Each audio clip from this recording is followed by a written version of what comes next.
Department of Physics, there are 8 faculty which are working in different areas of specialization. So among our colleagues, today's convener for this meet, Dr. Hakimi Zadeng, is working in the field of astrophysics. So the other faculty are working in other areas.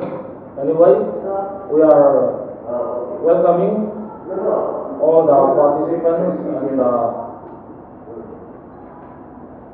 invitees, as well as our chief guests and the deans of School of Physical Sciences. Thank you. So now I invite our convener, Dr. Hakimi Zadeng, to give the welcome address and also the felicitation, please. I'll start with the welcome speech, then that will be followed by the felicitation of our guests. So welcome everyone to the 9th notice meet of Astronomers. NEMA, we call it NEMA in short. So NEMA was initiated by Tezpur University Physics Department in association with IUCAA. And the aim of NEMA is so that young researchers, students, faculty members from colleges and universities, they can have a common platform for discussion, for collaboration, and so it is mainly for that. And for the past 8 years, it has been organized successfully. And this year, as it is held in Missouri University, I'm glad that we have also become a part of NEMA. NEMA is usually sponsored by IUCAA with additional finance from hosting institutions. So on this special occasion, I would like to welcome our chief guest, our finance officer, Professor Vandal Sarada. He is also an academician in the department. He is a professor in the Department of Economics. I want to extend, welcome sir. I want to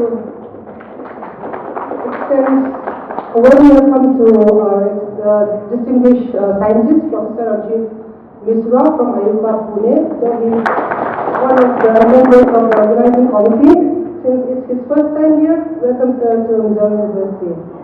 I would also like to welcome our School of Physical Sciences, Professor Diwakar Tiwari. He is a professor in the Department of Chemistry. Welcome to our event, sir. I would like to further extend a warm welcome to all the invited speakers who are coming from various universities all over Northeast India. Basically, the speakers are from Tezpur University, Guwahati University, IIT Guwahati, Dibrugarh University, and Assam University. And last but not the least, I would like to welcome all the participants from various colleges and universities from across Northeast State. Welcome once again to NEMA-IX. Thank you.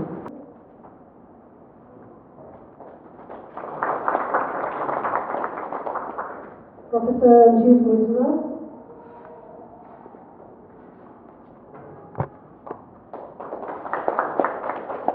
Our Dean, Dr. Diwakar Tiwari.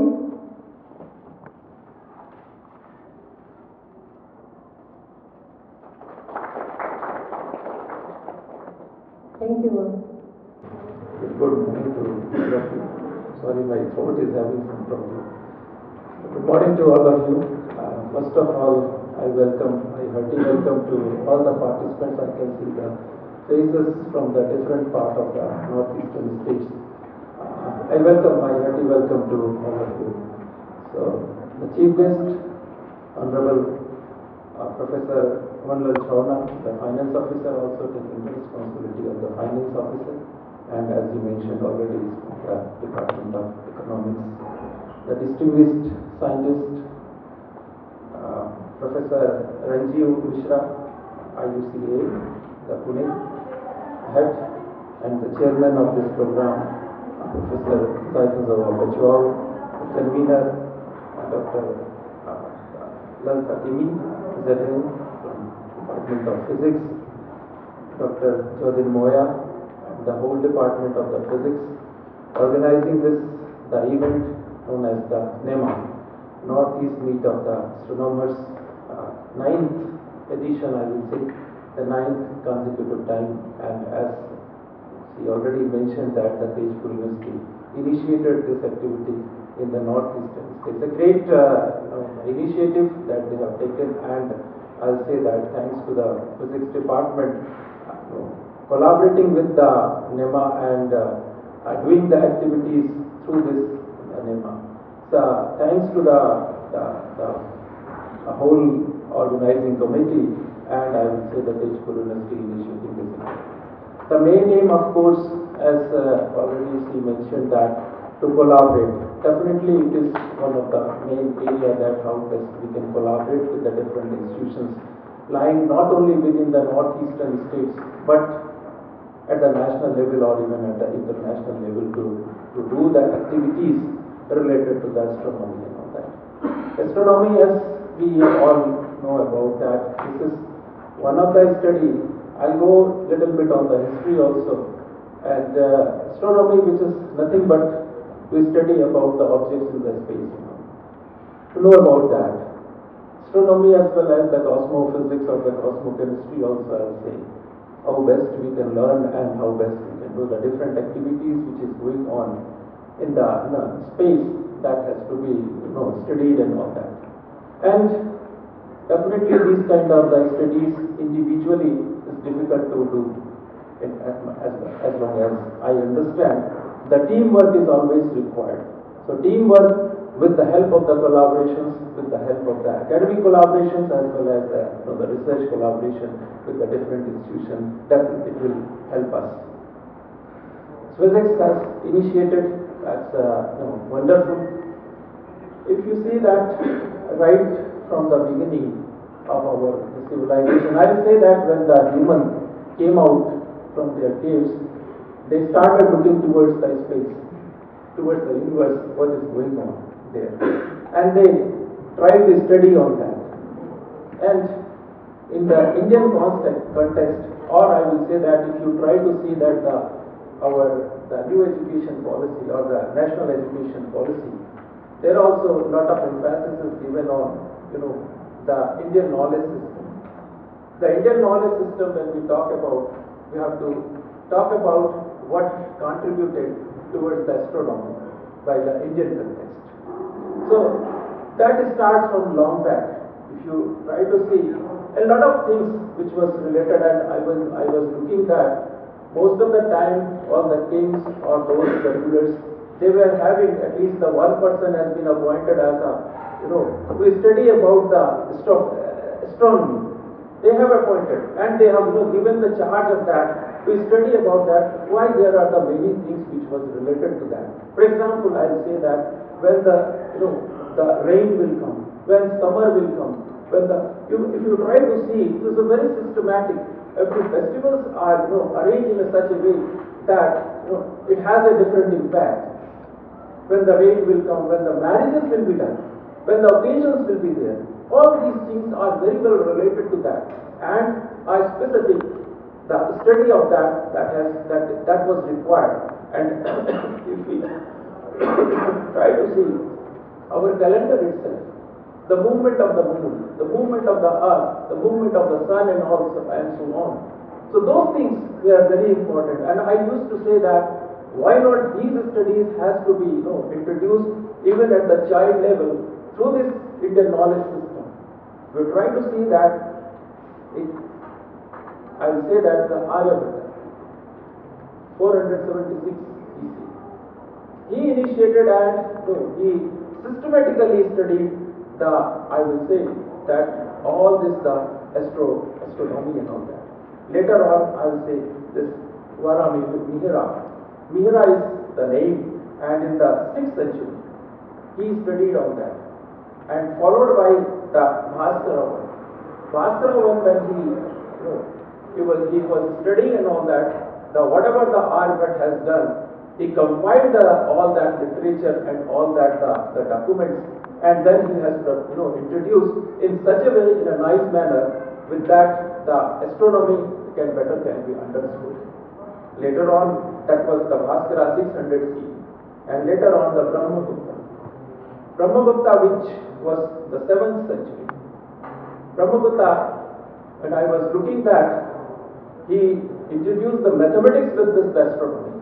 And when the mathematics was introduced, the numeral system, which is the integral part of this, the national education policy, at the 3rd level, the numeral system has to be introduced. So he introduced the numeral system, introduced even the zero, and not only that, the addition, subtraction, or the square root of the 10 and all that, that was introduced by this Brahmagupta.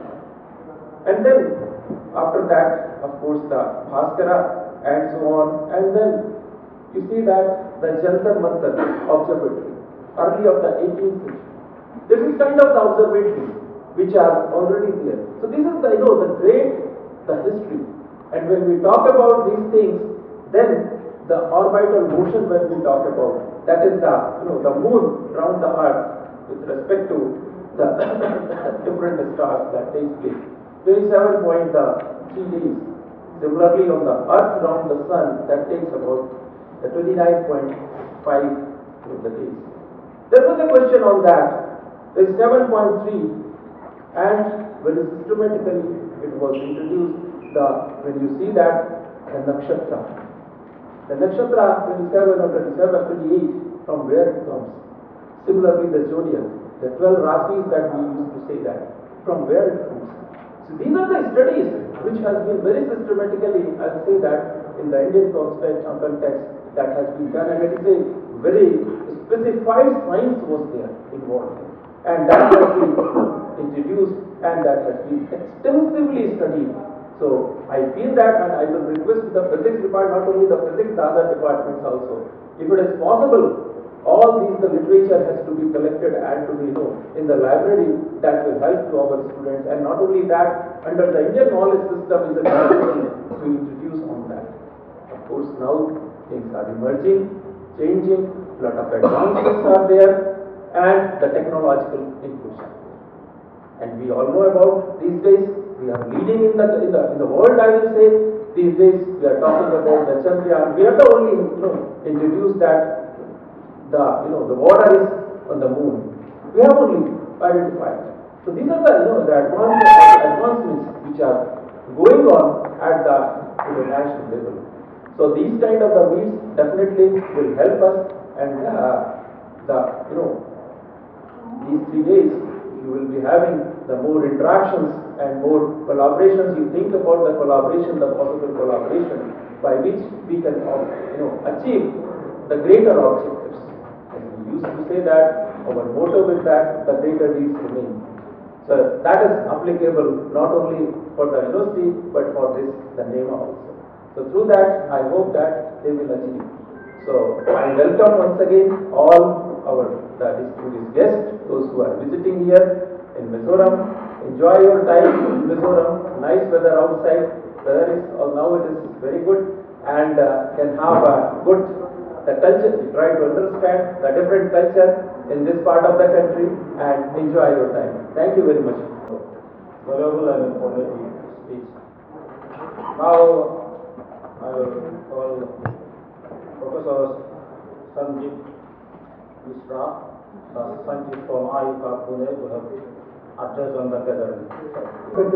I see places which I don't know, and that's an integral part of why we are doing that here. So various reasons have been given forward for why we have NEMA for the last 23 years. I just have 2 more clarifications at this point.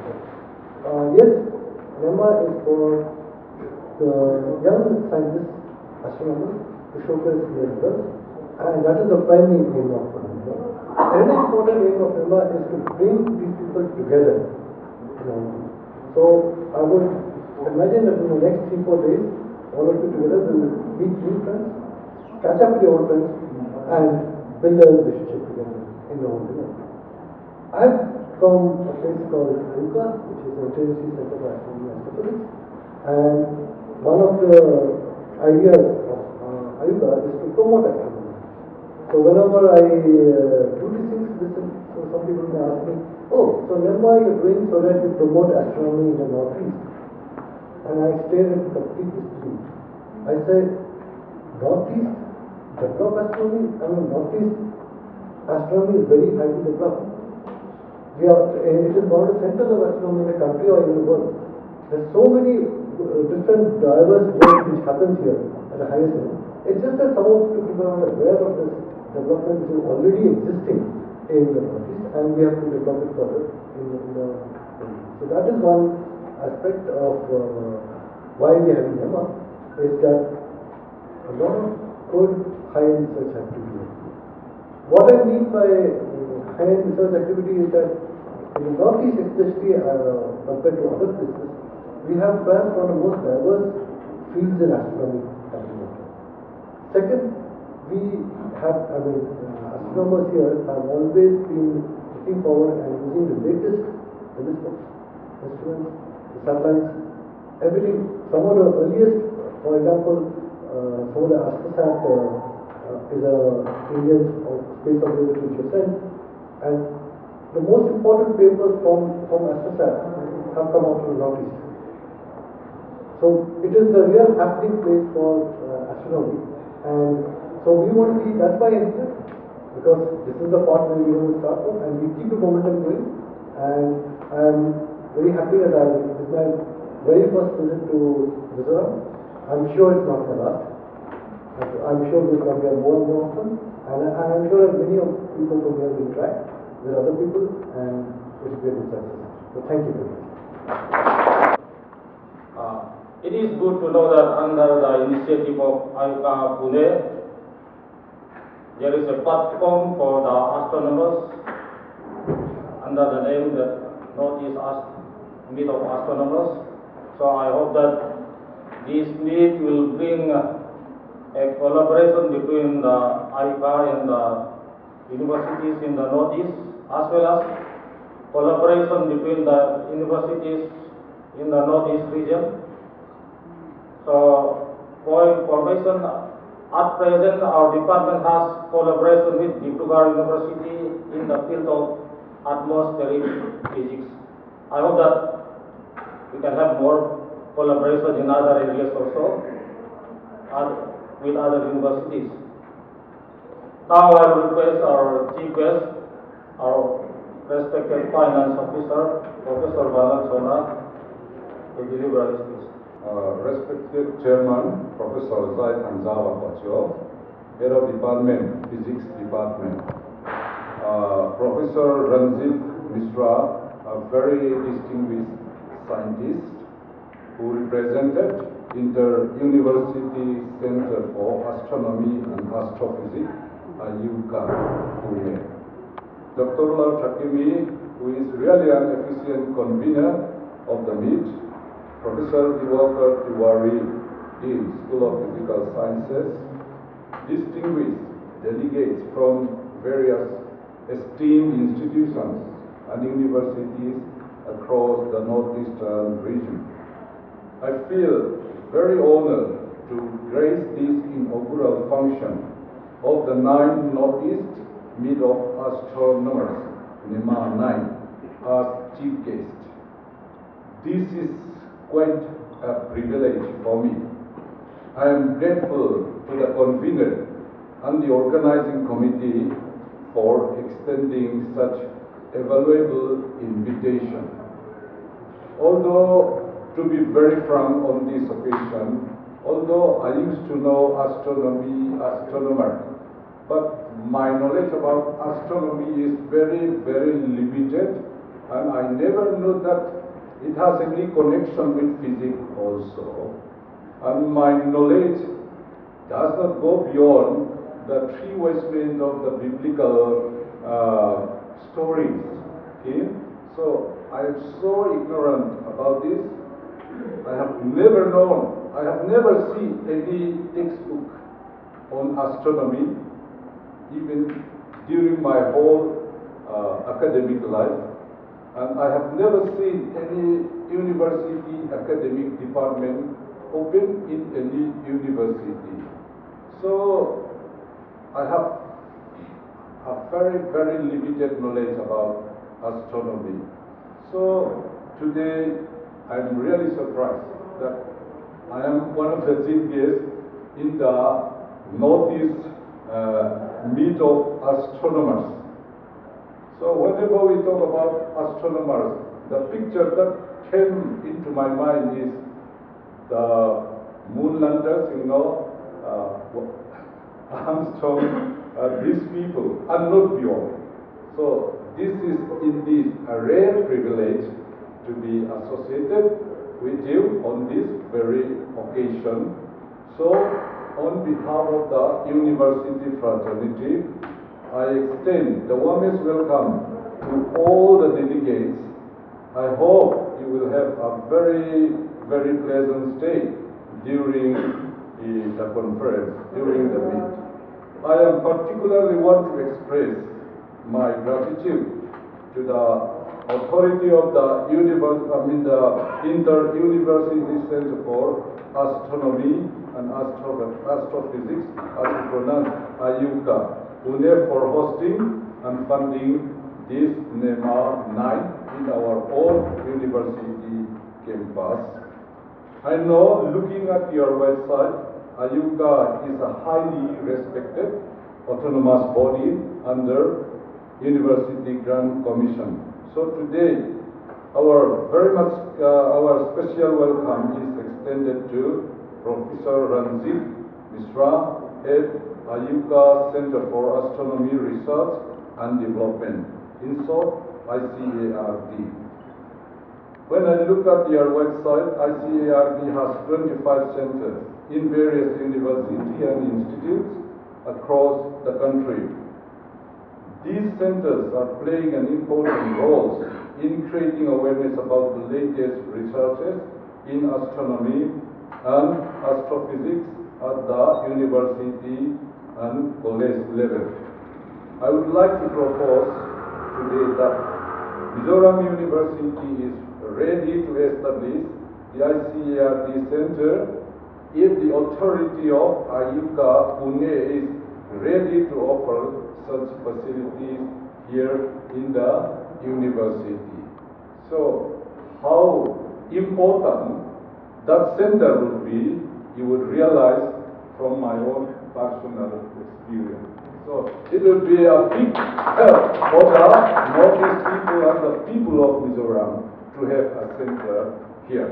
So we will extend all cooperation to make, if you ever establish this center, one of the most excellent centers for astronomical research and other for conducting another awareness program. So Mizoram is one of the best universities in the country. I am convinced we can develop a good center here with the cooperation of IUCAA. And over the last 2 decades, infrastructure development was undertaken in a big way. This is our achievement only within 2 decades, okay? You can see. If you are interested to visit around the university, we can arrange with the co-winner also to see around the university. Today, we have one of the best facilities for running teaching, learning activities smoothly. And you might be surprised to know that more than 90% of teaching faculty is now recruited. Across India, the level of teachers recruitment at the university level is very, very low. Sometimes the UGC chairman scolded the vice chancellors in the vice chancellor meeting. Look, a small university and very isolated one in the country has been able to recruit more than 70% of faculty staff.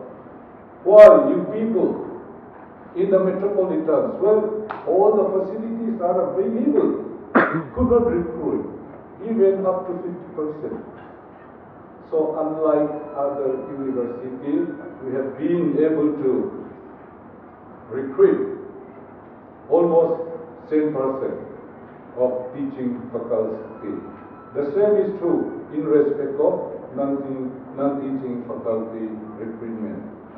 Now, let me share you a brief overview of Mizoram University development and achievement. The university was established by an Act of Parliament in 2000 and it became functional on 2nd July 2001. The university academic activities is organized into 10 schools of studies, which provide 44 academic departments. Altogether, we have 44 academic departments. Besides these academic departments, the university is having UGC-approved centers like Center for Disaster Management, Center for Petroleum Exploration, and Biodiversity Research Center. The university is also very, very fortunate to establish MZU Incubation Center, which is sponsored by DST, DRDO Industry Academia Centers of Excellence, funded by DRDO Ministry of Defense, Biomass Incubator, funded by DBT, and Natural History Museum, and others. All these are available in this university. Further, apart from this development, the university is blessed with a large number of dedicated researchers who work on various projects sponsored by various agencies. As on 1st April 2023, we have an ongoing 262 projects funded by such as UGC, Ministry of Environment and Forest, ICSSR, CSIR, DST, SCRB, DBT, ICAR, and other entities. And almost 50% of the funding came from DST. And another heartening thing to share is that several of our teachers published their research work in the high impact factor and respected journals at the international level. Some of them also tried for patents for their products. We are expecting more research funding under the newly enacted National Research Foundation Act 2023, which is recently enacted by the Parliament during the monsoon session. You might be knowing that the idea of this National Research Foundation was first formulated by NEP 2020. So, the Indian research and innovation system is expected to receive a much encouragement from this act. It will enhance our research funding ecosystem. And you might be knowing that presently Indian Research and Development Center, R&D sector, is facing several challenges. One important challenge is low level of public investment in research and innovation sector. This is one big concern we are having at the moment.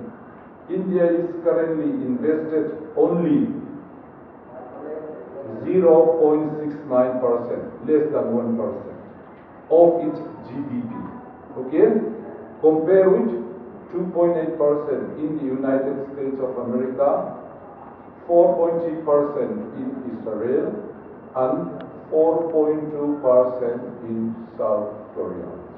So the level of public intervention in our research and development sector is very, very low, and this is one of the stumbling blocks we have at the moment for various scientists working in different academic sectors. Although India witnessed a significant growth in research output in recent years, we are still far behind compared to China, USA, and UK.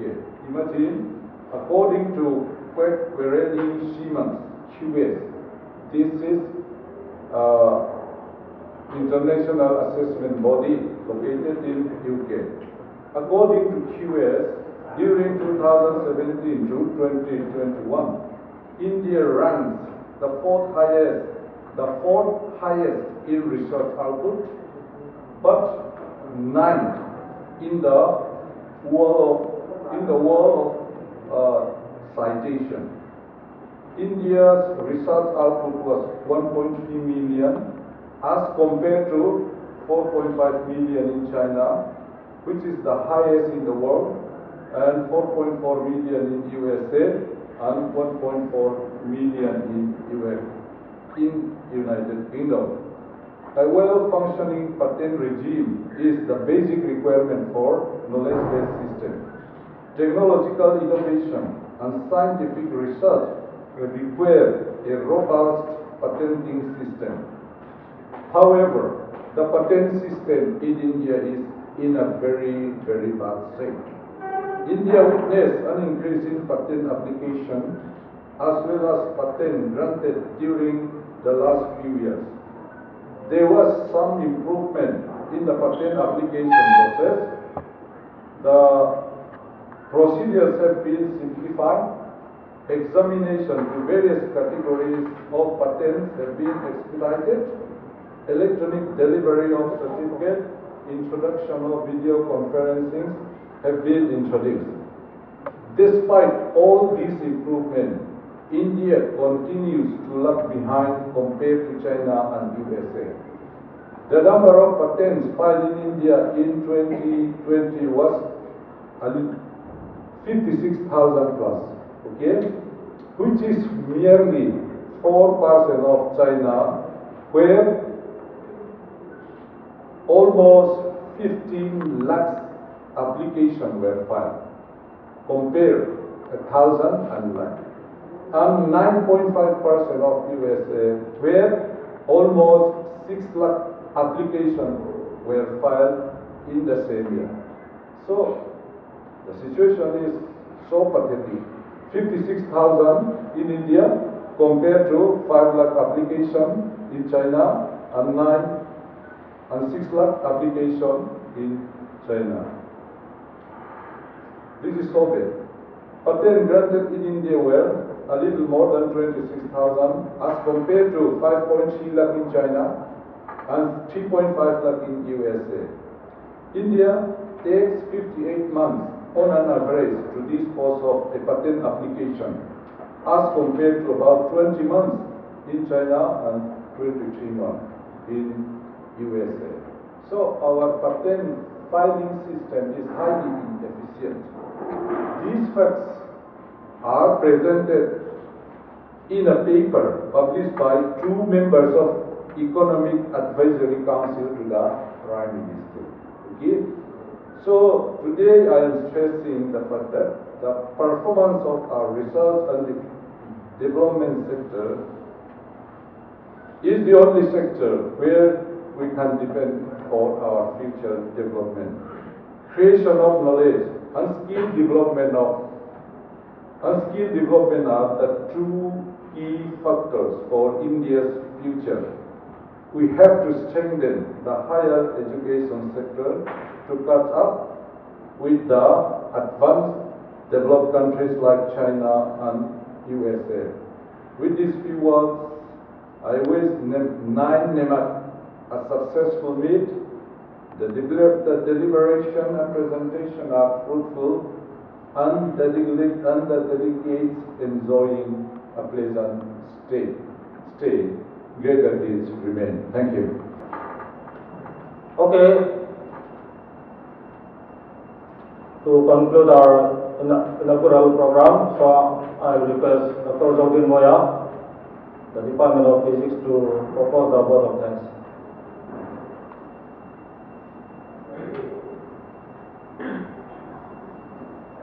Okay, good morning, everyone. The Physics Department here at Mizoram University is very grateful to host the 9th Notice Meet of Astronomer, and it is my pleasure to give vote of thanks on behalf of the local organizing committee. First of all, I would like to thank the Honorable Chief Guest, Professor Vanal Sona, who is the finance officer here at Mizoram University, for all his administrative support in organizing this meet and raising this inaugural session amidst his busy schedule. And my heartfelt thanks also goes to Professor Dibaba Tiwari, the Dean of the School of Physical Science, as well as Professor Ranjit Mishra of IUCAA for being here with us and giving a very informative and inspiring speech. I'm also extremely grateful to all the invited speakers for accepting our request to be a keynote speaker, as well as all the participants who attend this meet, despite all the different transportation problems. And our sincere thanks goes to IUCAA and Mizoram University for their financial support in organizing this meet. And we also thank our Vice Chancellor, Professor Dipaka Chandrateka, for all his support and financing the grand conference dinner which is to be held tomorrow night. And we thank our beloved Head of Department, Professor Zach Hanzawa Patrol, and all the other faculty in the Department of Physics for their constant help and support. And last but not least, many PhD scholars here at the Department of Physics are actively involved in organizing this meet. So the organizer would not be able to organize this meet without their help. So a big thank to all of these organizers. So thank you all. And so I hope that everyone have a wonderful time here in this meet and enjoy your stay at Mizoram University. Thank you.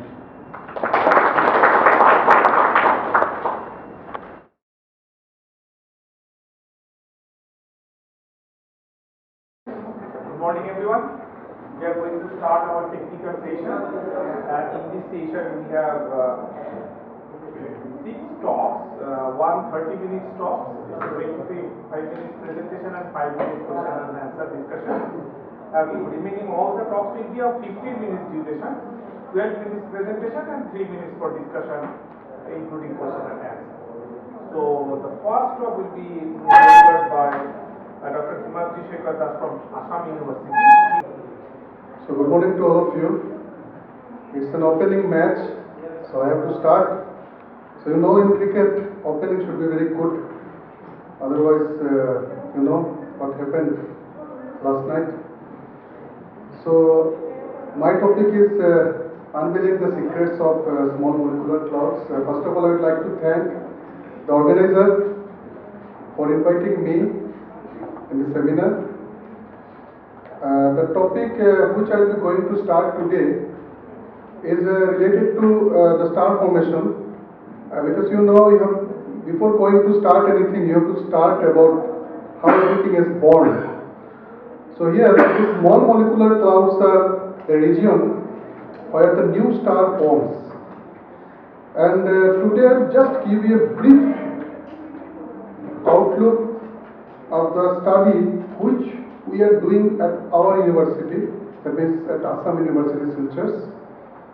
For last couple of years, we are doing research in this particular area.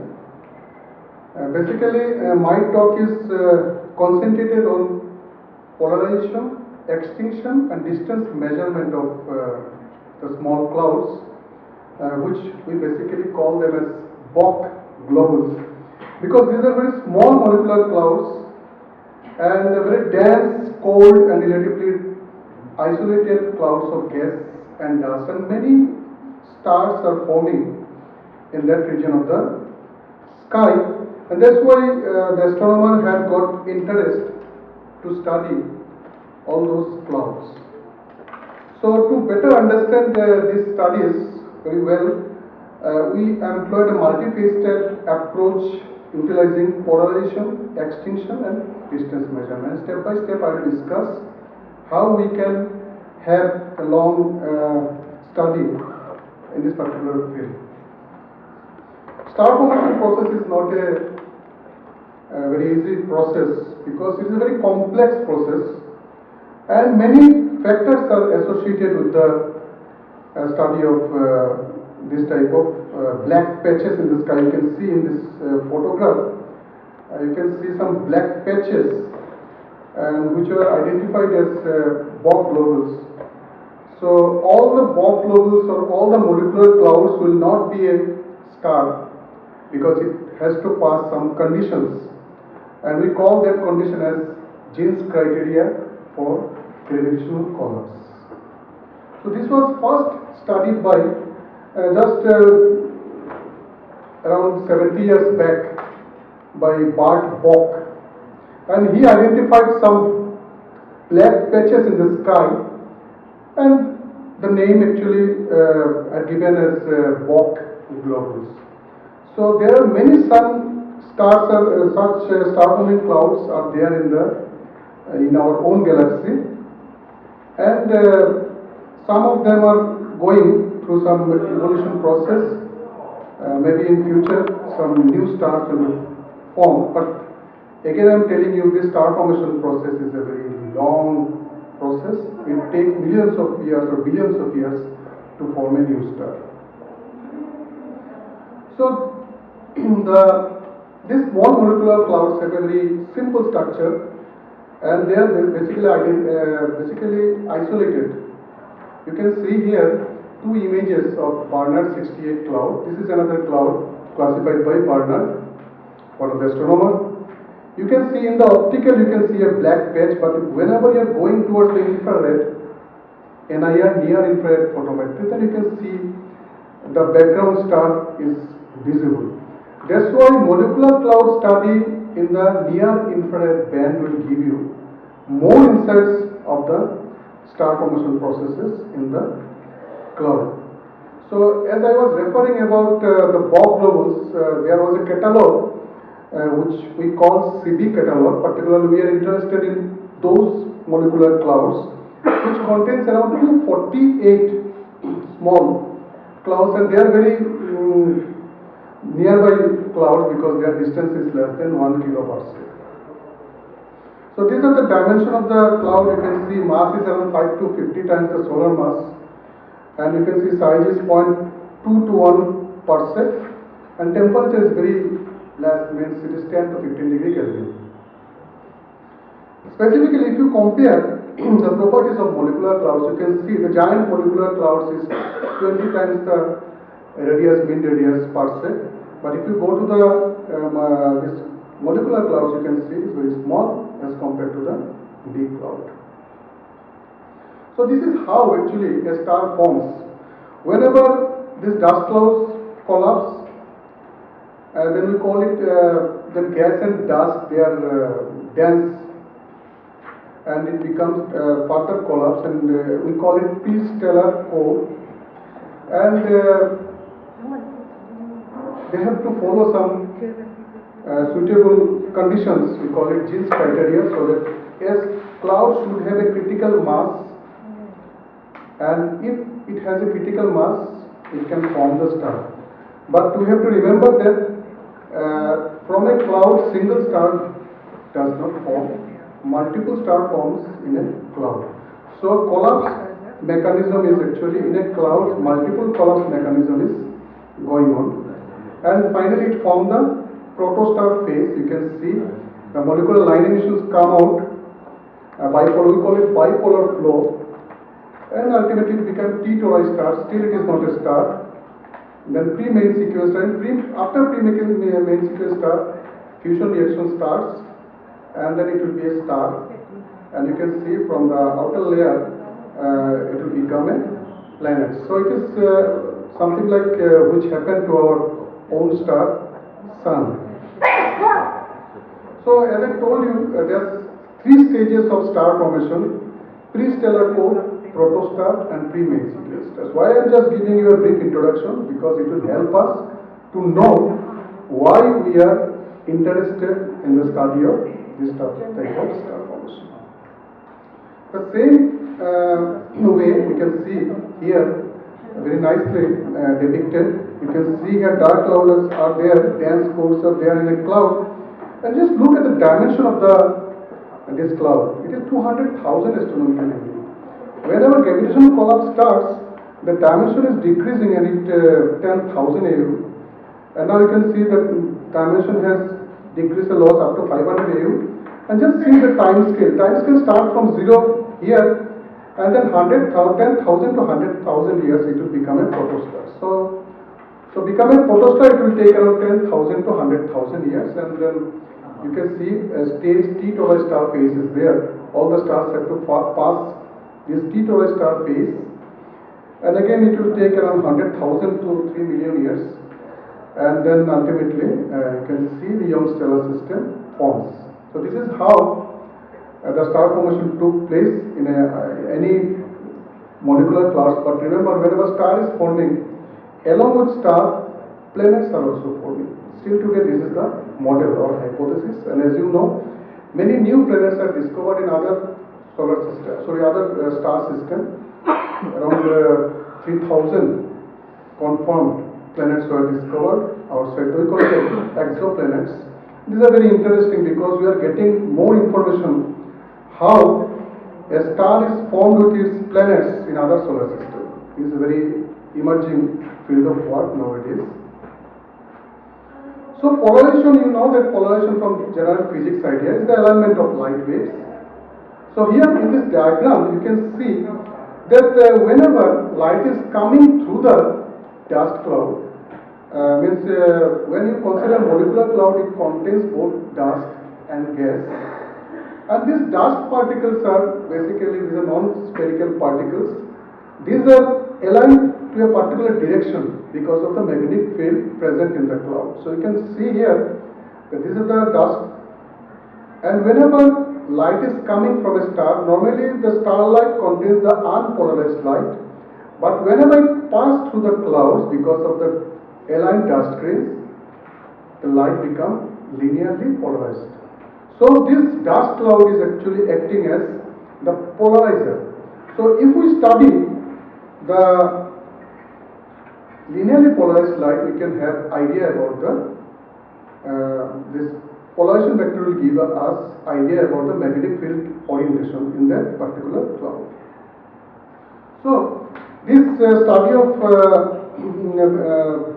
polarization will give us very well properties of astronomical object, and it will not only give us idea, but it will give us the magnetic field structure, internal conditions, then the structure of the this dust grains, all information you can have from the study of polarization.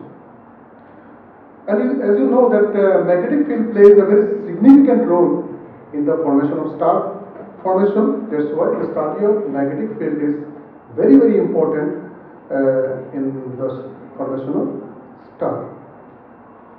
How the magnetic field is very important? Because magnetic fields play an important role in formation of star, because it supports molecular clouds against gravity. Because whenever collapse is going on, this magnetic field will actually sometimes stop the this collapsing process, and it will help us to start the star formation process, and it also plays a vital role in the fragmentation of molecular clouds, because as I told earlier that from a molecular cloud not a single star forms, because multiple star forms.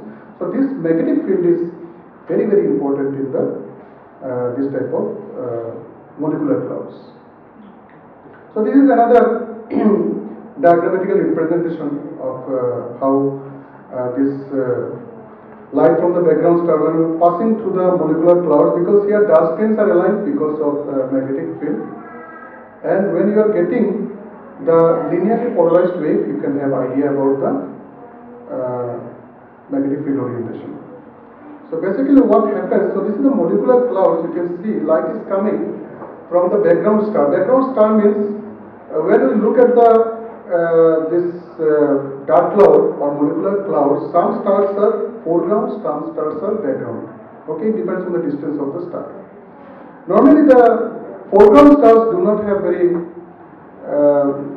it's a very less polarization, but if you take the background star, it will have some good amount of polarized light, and whenever it passes through the dust clouds, I told you, the light becomes linearly polarized wave. So if we measure the linearly polarized wave with a polarimeter fitted at the telescope, you can have idea about this magnetic field orientation of the color.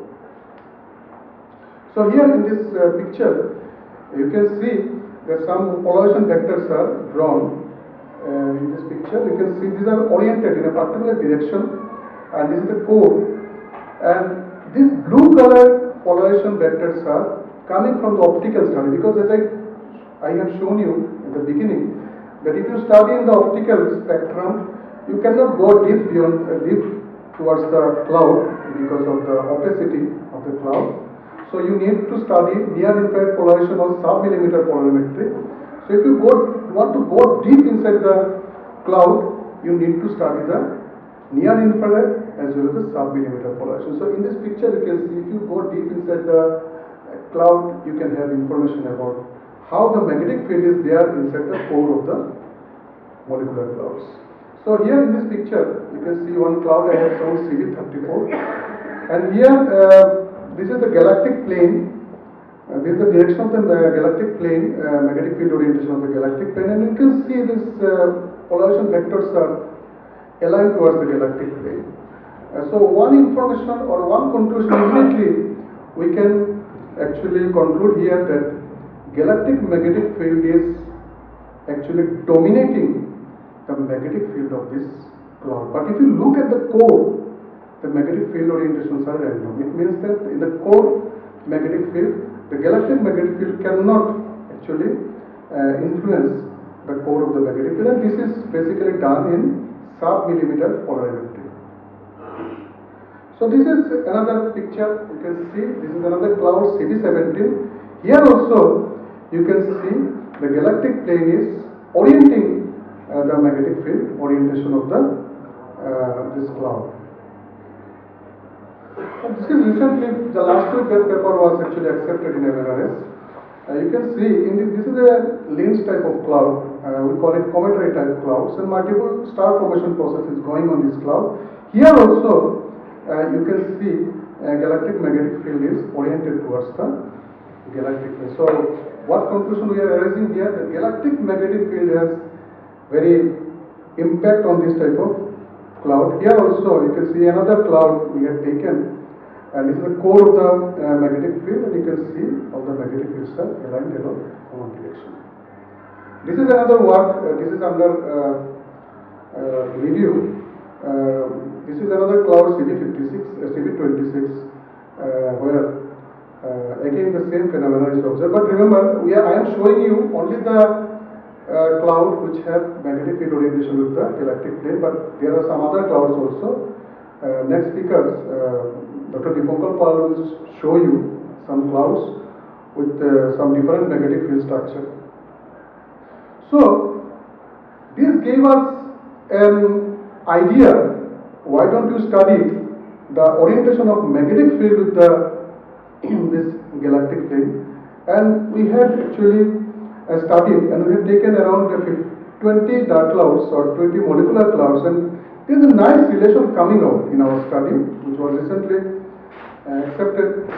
You can see here that whenever you are towards the anti-galactic center, L is the galactic longitude, B is the galactic latitude.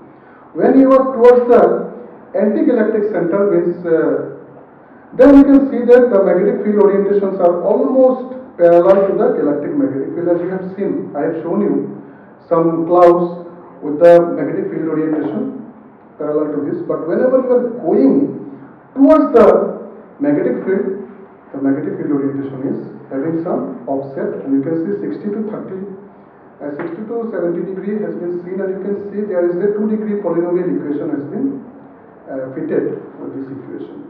But remember, again I am repeating that galactic magnetic, this orientation actually does not directly related with this longitude. This is coming because of the this geometrical conditions, because through which we are observing the polarization vectors. This will decide about the magnetic field orientation. But the main physics behind it is that if you go towards the center of the globule, center of the Milky Way, turbulence is more. And one of my scholars, Bhaskar Jyoti Borman, will show you how turbulence of the magnetic field take an important role in this type of magnetic field orientation. He will discuss. I am not repeating it here again, but the main point is that turbulence of the magnetic field is another factor which is taking part in this type of orientation mechanism. So that's all about the polarization part. So I have another 10 minutes, so I'll try to finish. 4-5 slides are there. Here I have also referred about extinction. Extinction is the dimming of light, starlight, when it passes through a molecular cloud, and it is caused due to the scattering and absorption of light by dust grain. Just look at this picture. Whenever a star, like suppose a yellow color star is there, and when it is when you are looking through the dust cloud, you will see that the color of the this star has changed, means it's extincted. Why this extinction takes place? Because of the absorption. And this extinction is known as the color excess. You can see B minus B minus B minus. So these are the beginning of the whenever you study these magnitudes and the color. So these are the beginning part of the astrophysics. And extinction is denoted by AV, means more the extinction your star will be more, it will look as more redder. And this extinction study will give us information about the dust nature of these molecular clouds, as well as it will give us the hydrogen column density, as well as you can also measure the mass of the cloud, because determination of mass of molecular clouds and the distance to the cloud determination are very, very difficult job in astronomy, but this study will give you the distance determination as well as the mass determination. So these are the background of the process. I am not discussing it in detail. So how we can measure this extinction, the detailed technique are discussed here. Maybe one more scholar, Rajat Shubropal, will discuss about this technique in details. I am not going to that part. But here again I am telling you, we need the near infrared photometric data as well as the distance data. So here you can see I am showing you two images. This is CV17 cloud and this is CV32 cloud. So this is an extinction map, and you can see at the center of the globule the extinction is more. Extinction value is around 20, and if you look at the outskirt, extinction is less. So this will give you a brief idea about the dust density distribution of the cloud. So this is another one, latest one. You can see here, the center of the globule, you can see more density, and outside the density is less. This is a quite normal process. This extinction measurement is very, very useful to determine the distance of a molecular clouds. See, we know the distance of different stars nowadays from the satellite measurement. We call it Gaia mission. Millions of stars were accurately measured with the help of parallax method. But remember, its distance determination of cloud is not easy job, because it does not emit any radiation. You can only see the clouds if some background star is passing through the cloud. So it is very difficult to measure the distance of the clouds. But our group, for last 10 years, we have found out a distance of around 20 molecular clouds using the near-infrared photometry accurately. I'll show you how we have measured the distance to those clouds. So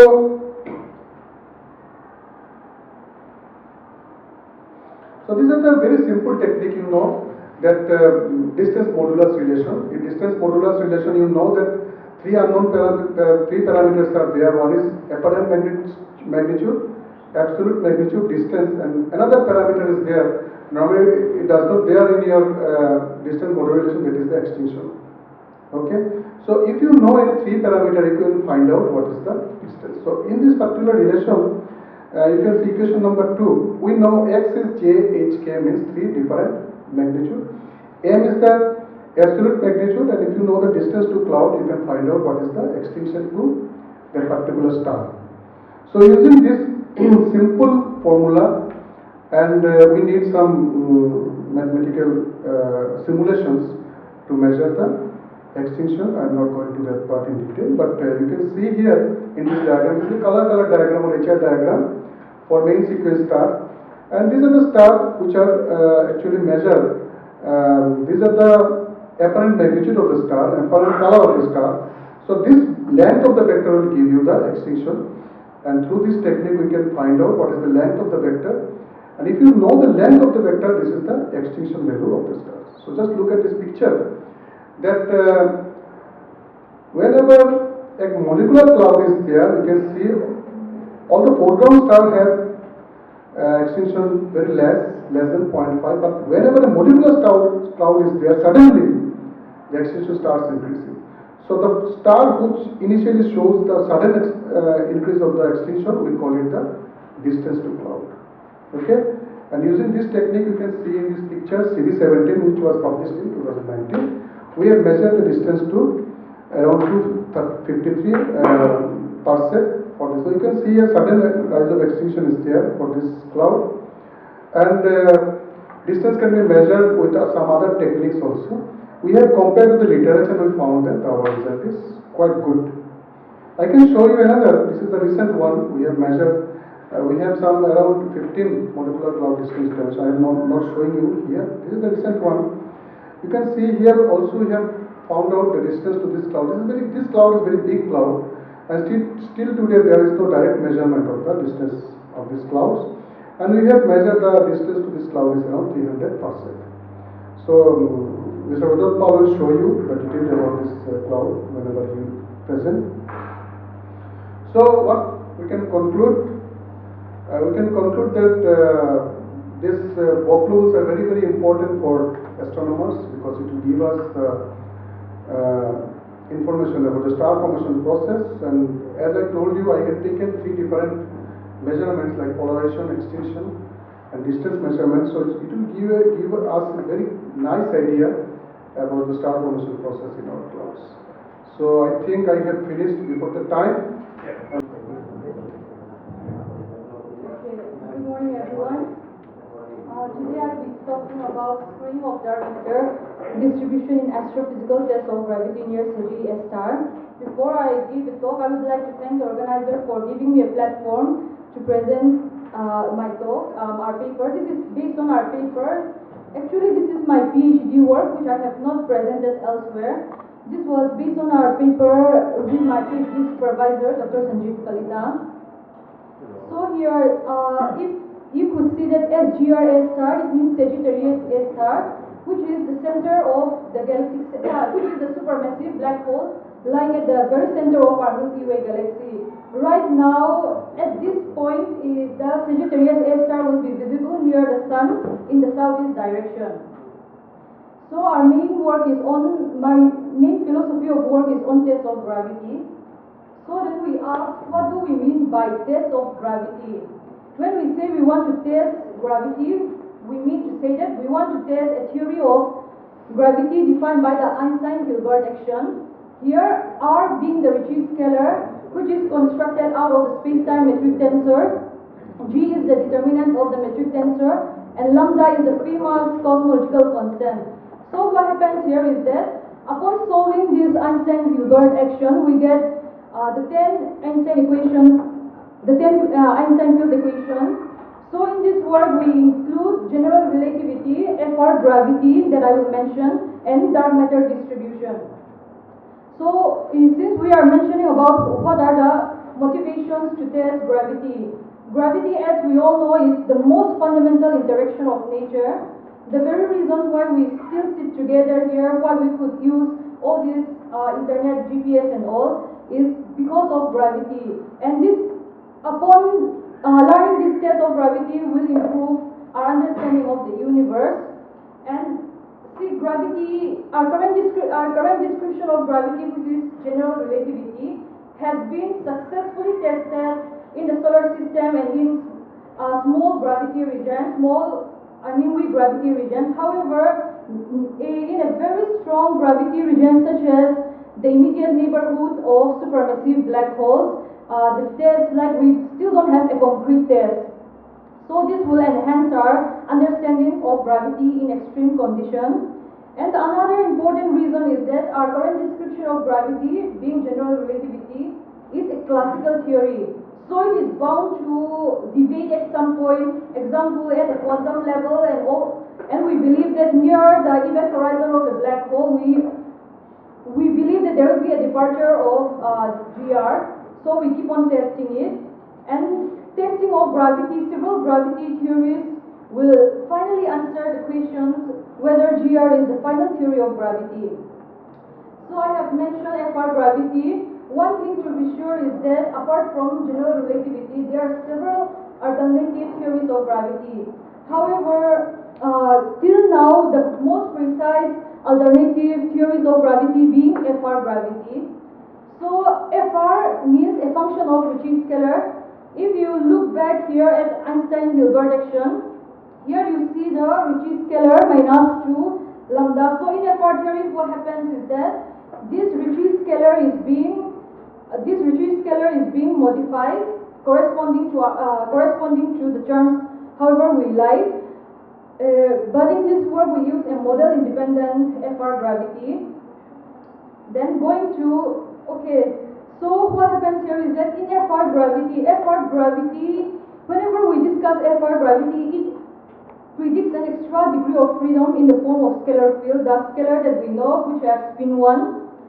So recent gravity collaboration from the observation of using very large telescope and all these Keck telescope, they have constrained that the scalars or scalarons near the supermassive black hole are supposed to have a wide mass range of this range, 10 to the power minus 22 to 10 to the power minus 16 electron volt. So they are best addresses massive gravity theories.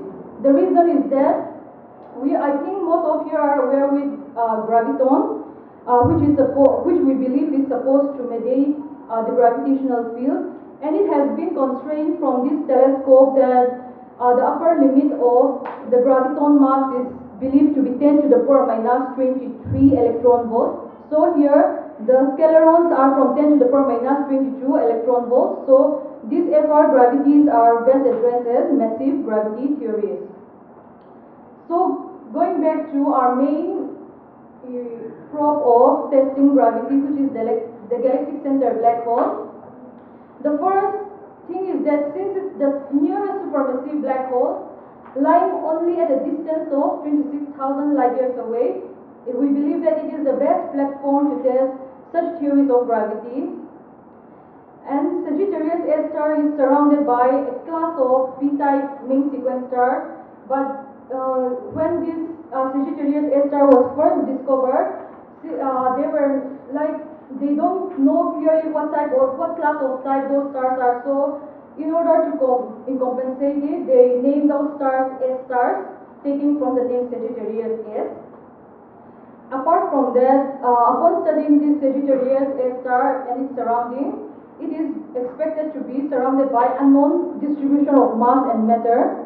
And from the data of this very large telescope and Keck telescope, they have come up that the theoretical estimate of cold dark matter, which are lying near to the galactic center, can be as much as 1,000 solar mass. 1,000 solar mass is a big number for such observation or constraint. And this cold dark matter is a big thing, especially in the field of cosmology. So we believe that upon testing this dark matter distribution and all, we could answer some cosmological question as well. And not the final, but not the least, we believe that this is the best platform to seek for the most fundamental questions concerning gravitation, astrophysics, and cosmology. And in this work, we are using two dark matter profiles, basically exponential dark matter profile, which we are more or less familiar with. Then the next is the power law matter profile. And one thing I have not mentioned is that in this whole testing of gravity, there are several ways to constrain gravity or test theories of gravity. So in this work, or in all my testing of gravity, we have used a probe pericenter shift. So what happens is that a star, when it enters in the field of another strong gravitational potential, it precesses, it accumulates planing precision. So a shift or rotation in the pericenter, which is the nearest point to the black hole or gravitating potential, is called the pericenter shift. So here we estimate this barycenter shift in exponential dark matter arising from dark matter profiles. Here, I1 and I2 are the modified Bessel functions. AE are the orbital semi-major axis and eccentricity, and P being the orbital. Here we have the dimensionless quantity x, which is nothing but AE by lambda. Here lambda is not the Hubble constant, but later on we will see that it's a parameter depending upon the dark matter density. And consequently, here is the barycenter shift for low dark matter profiles, where lambda and gamma are constant depending upon constraints. And here we have barycenter shift from general relativistic effect.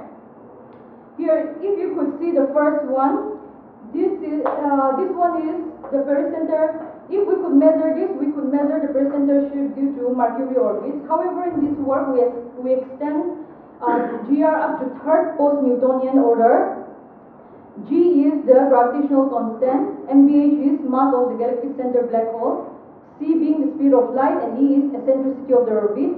RP equals to A is the semi-major axis, then RP is the barycenter distance, and chi is the spin parameter of the black hole.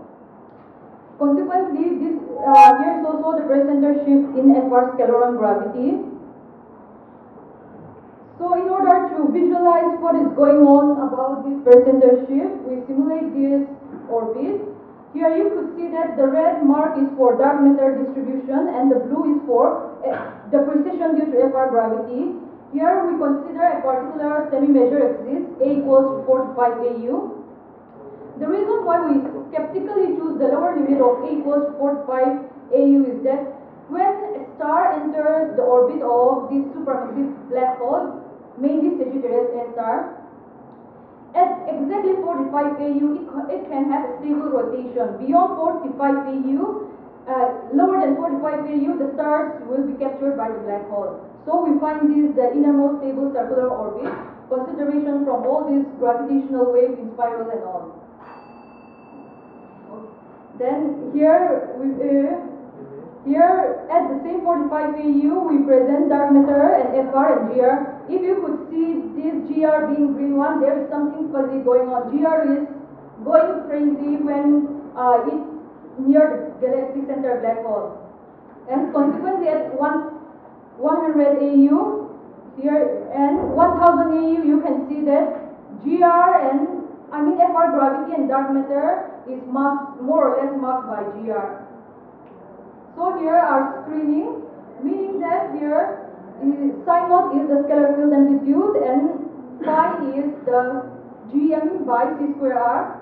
So when we say that the scalarons or this gravity is screened, that means psi naught is less than or equals to 1, and consequent psi naught is less than or equals to this phi, and consequently I'm screening the opposite. So here from this method we extract the psi naught, the scalar field amplitude, and here this one is our result. Here at 45 AU, 100 AU and 1000 AU, we have found all this, that some scalaron mass are being screened. I will just mention this in the result. The same goes for black hole spin parameter of 0.9. So the result is that it is found that extremely low and high mass scalarons at high dark matter density screen up to 100 AU. At low density environments screen only lighter scalarons. And S2 orbit like orbits, low dark matter density cannot screen scalaron. Here we mention S2 orbit because it has been tested that GR is still valid at S2 orbit. And the result is independent upon the spin parameter of the black hole. So here I will just mention the last one. The screening of scalaron mass in the range reported in our work is an independent probe for this new dark matter induced by modified gravity. Then the prospect of the findings are that it has been seen that dark matter distribution controls screening of modified gravity, and the behavior of modified gravity is determined by the distribution of dark matter in the universe and points towards a hidden connection between dark matter and new gravitational physics and possibility of unifying dark matter and gravitational physics. So, thank you. Good morning, everyone. Myself, Nidha Sharma. I have joined Tezpur University as a research scholar this August. My presentation, Effect of Metallicity on the Period Luminosity Relationship of Classical Cities. This was actually my master's dissertation, which was carried out under the supervision of Dr. Sukanta Dev and Movideka from Cotton University. So a star whose apparent brightness is a function of time is called a variable star. That is, its brightness changes with time.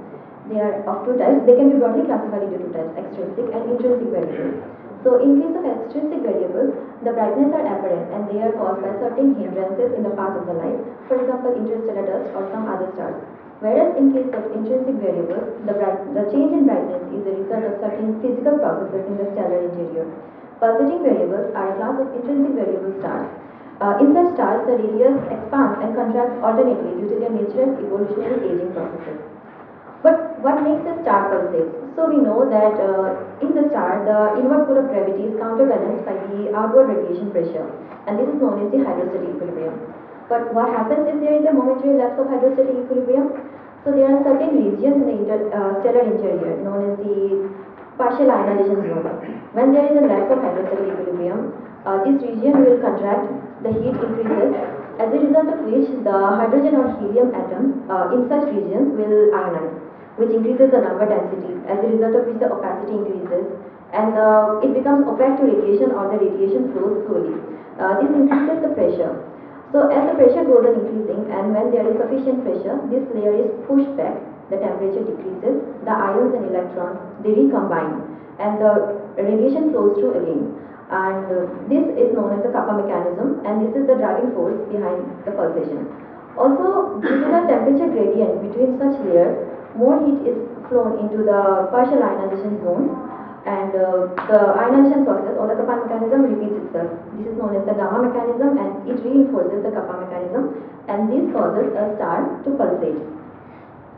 Now, Cepheid variables particularly are pulsating yellow supergiants, which arise as a result of their post-main sequence evolution of intermediate to high mass stars. Cepheid variables are of two types: classical or type 1 Cepheids and type 2 Cepheids. So classical Cepheids are population 1 stars, that is, they are young stars with their ages in the range of a few million years to around 600 million years. They are massive than our sun. Their mass lies between 4 to 20 solar masses. These supergiants are at least of 2 to 5 orders more luminous than our sun. Their period ranges between 1 to 100 days. However, the typical period is only of a few days, and their effective temperature is in the range of 4000 to 8000 Kelvin. So, Cepheids are of utmost importance to us because they can be used as standard candles. Now, in astronomy, any distinguishable class of objects with known intrinsic luminosity can be used as a standard candles. We should know their luminosity. They should be luminous enough so that they can be identified from a great distance. Also, they should be they should be common, fairly common, so that we can use them to measure distances to a large number of galaxies. Cepheids, it follows all the criteria, hence it can be used as standard candles.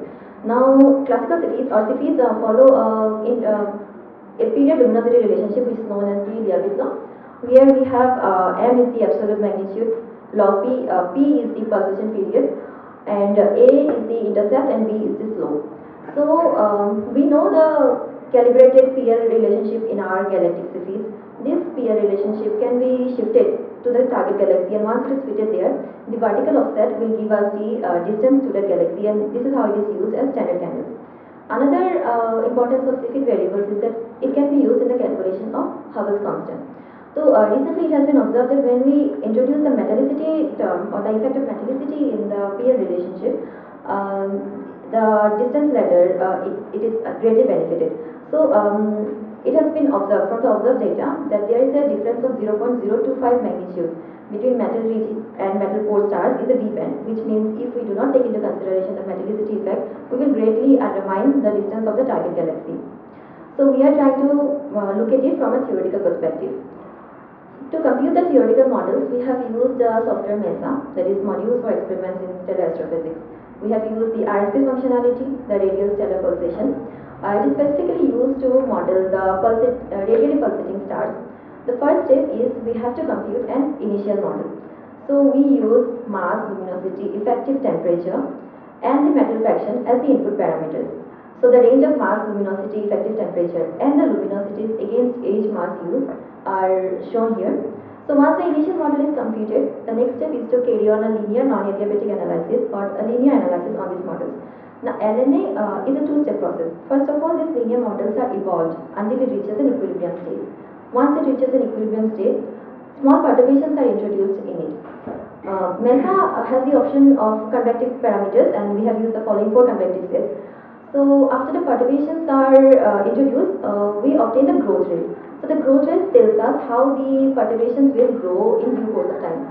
So if a model shows positive growth rate, it means that the perturbations are growing exponentially, which means that the star will pulsate. But if we get a negative growth rate, it means that the perturbations will decay exponentially and that the star will remain stable. So we are only concerned about those models which show a positive growth rate, and those models against each convective set for each of the chemical compositions are given in the next table. So we have used 3 different sets of chemical compositions for Milky Way, LMC and SMC Cepheids.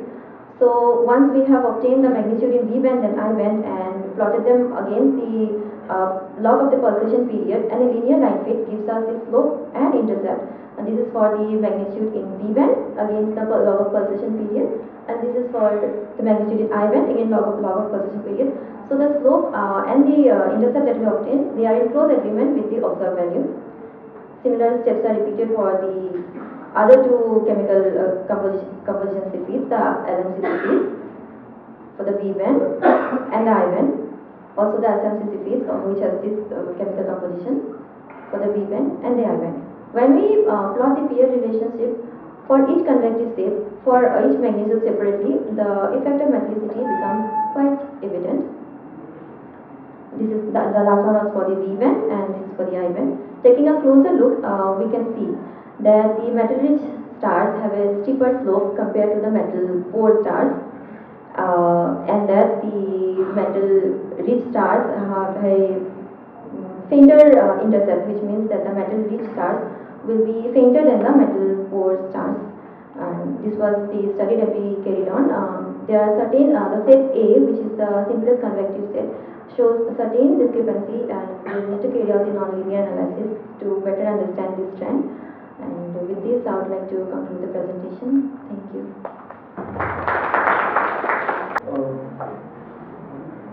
So hello everyone, myself Amit Kumar, and my topic of talk is study of neutrino-dominated accretion flow from rotating black hole. So these are the content of my talk, and let's first understand what are gamma ray bursts. So gamma ray bursts are very short duration and very high energetic events whose energy can be in 47 to 54 hours. And they, based on the duration, they are classified in 2 ways.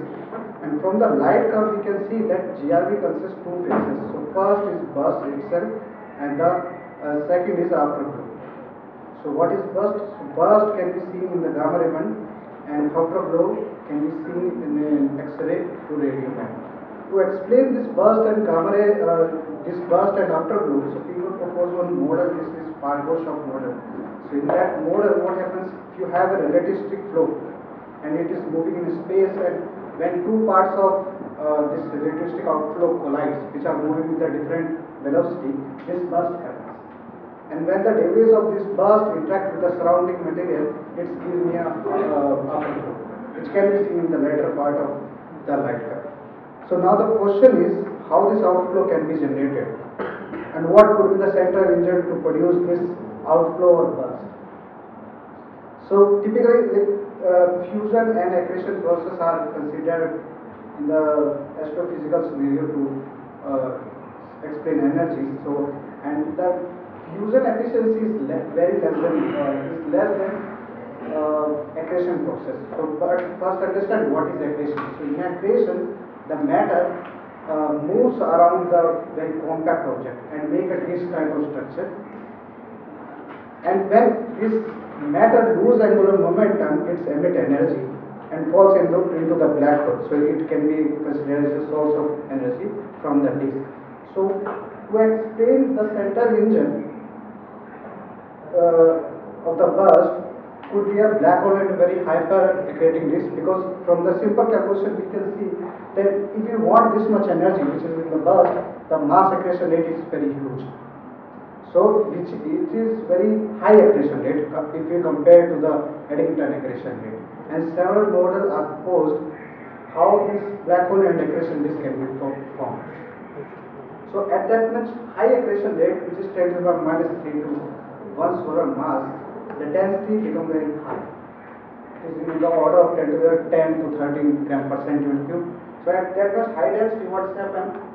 These photons are completely trapped in the disk.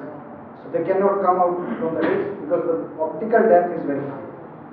But neutrino emission process can be active at that much high density. And since these neutrino are very less interacting, so they can come out from the disk and act as an emission source. So that's why this type of flow are known as neutrino dominated accretion flow.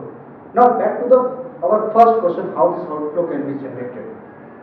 So now we have a black hole and a hyperaccreting disk. It can emit neutrino, antineutrino, and when they annihilate, it can produce this electron-positron pair, which is outflow, and which can finally trigger the burst. Now to study this any black hole and a hyperaccreting disk, we need some hydrodynamical fluid equations. So first is mass accretion rate, which is continuity equation. So it gives me an idea like how much matter I have to feed in the black hole system. And then the second is radial momentum equation, which gives me the force in the radial direction. The third one is the azimuthal momentum equation, which tells me how the angular momentum of the flow distributed throughout the disk. And this is the phi factor potential. So it tells how the gravity due to black hole mass and the speed affects. So this there is a term which is spin AK. So it tells me how much black hole is spinning. Now the fourth equation is the entropy generation equation. This is just second law of thermodynamics. So now these four equations are completed by the equation of state. Here this U.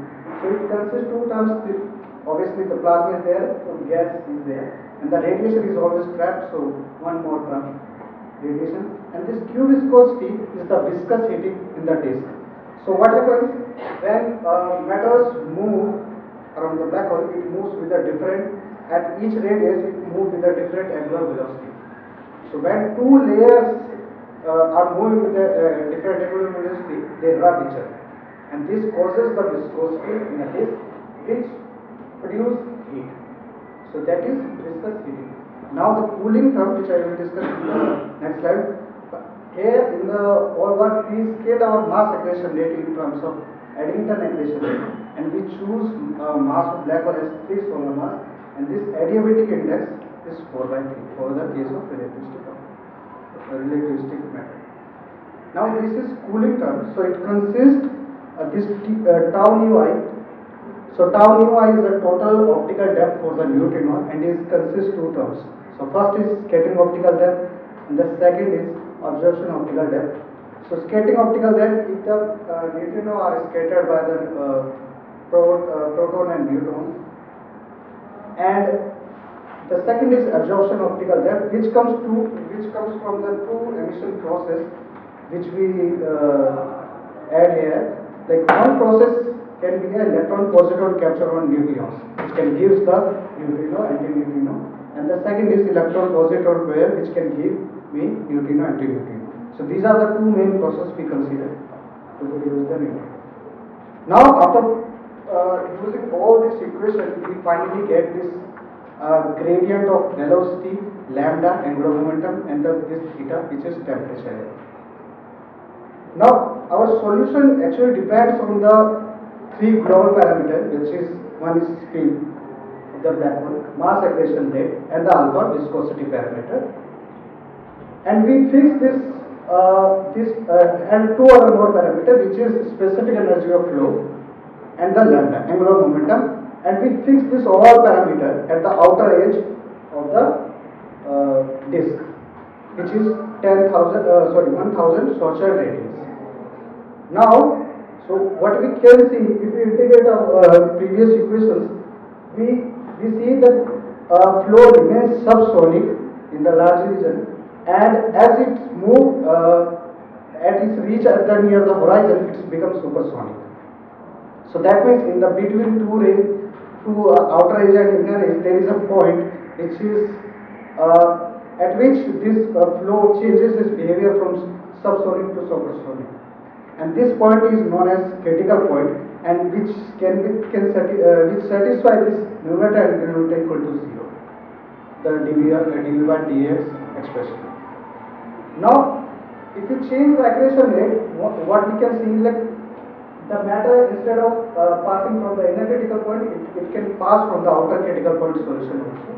So this x out is the critical point, x in is also, but the difference is one is near and one is far away from the black hole.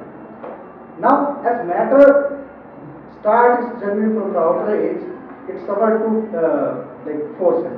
So one is gravity there, and one is centrifugal force. So there is always a competition between these two forces, and in some region they are start to become comparable. And in this region, what happens? The flow feels a barrier and it start to compile at that region. But the centrifugal force cannot hold the matter for a long time, and it suddenly shows a discontinuous transition in the flow variables, which is provided it satisfies this condition, flow. So these are the Rankine coordinate condition. So in this case, after passing the outer critical point, it suffers a transition. So its velocity decreases. That means Mach number is becoming less than 1, and it's come back to the subsonic region. But gravity is always there, so it's attract, and the velocity of matter start to increase again. And after passing the inner critical point, it finally falls into the black hole. And if you change the accretion rate, you can see the shock location, this vertical line, this is the shock location, it can also change. Now, after passing the outer critical point, the velocity is high and its kinetic energy is also high. So after passing this shock transition, because it is stopping there, so its whole kinetic energy converted into thermal energy. So that means in the post-shock region, this temperature becomes hot. And as I earlier told you that in the when it's piling up, when it is piling, the density also increases. So in the post-shock region, which is inside the post-shock region, this density and temperature become high. So now we have this density and temperature in our hand, so we can calculate how much emission is there in the disk. So first is neutrino luminosity. So it is the just disk luminosity which is carried. It is the energy carried by the neutrino. But now back to our initial question: how this annihilation, this outflow can be generated. So we have this neutrino and antineutrino. It can annihilate. It can produce outflow. So that quantity as mu bar is that quantity which we want. Now in this plot we show how by changing this epsilon, this parameter, this specific energy and angular momentum, how the luminosity can be changed. So we can vary this parameter. And in this plot, what we show for fixed alpha, this fixed viscosity parameter, how much maximum energy we can achieve for the different for two different cases. For the red curve is for the spin 0.99, and the black curves are for zero spin. So in this case, we can see we can get this NEMA bar from the 10 to the power 46 to 51, depending on the spin parameter. Now, with this estimated range, what we feed the observation data, which we can get from the observation. This is E dot, and we are assuming that 10% of NEMA bar is converted into the burst energy. Okay, we feed these 5 sources which are different energy range order. So since we don't know the accretion rate of black hole spin, so we try to estimate the range for mass accretion rate and SP for these sources. Now finally, and surprising result. So first time we find the shock solution in the case of NDEP, which was not present in Indian literature, and our shock model fits very well with the existing GRPs. So thank you.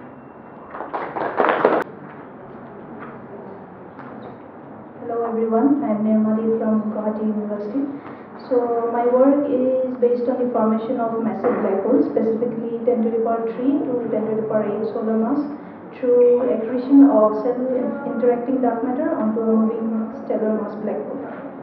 I'll introduce the problem first. We know the presence of massive black holes residing in galaxies and in quasars.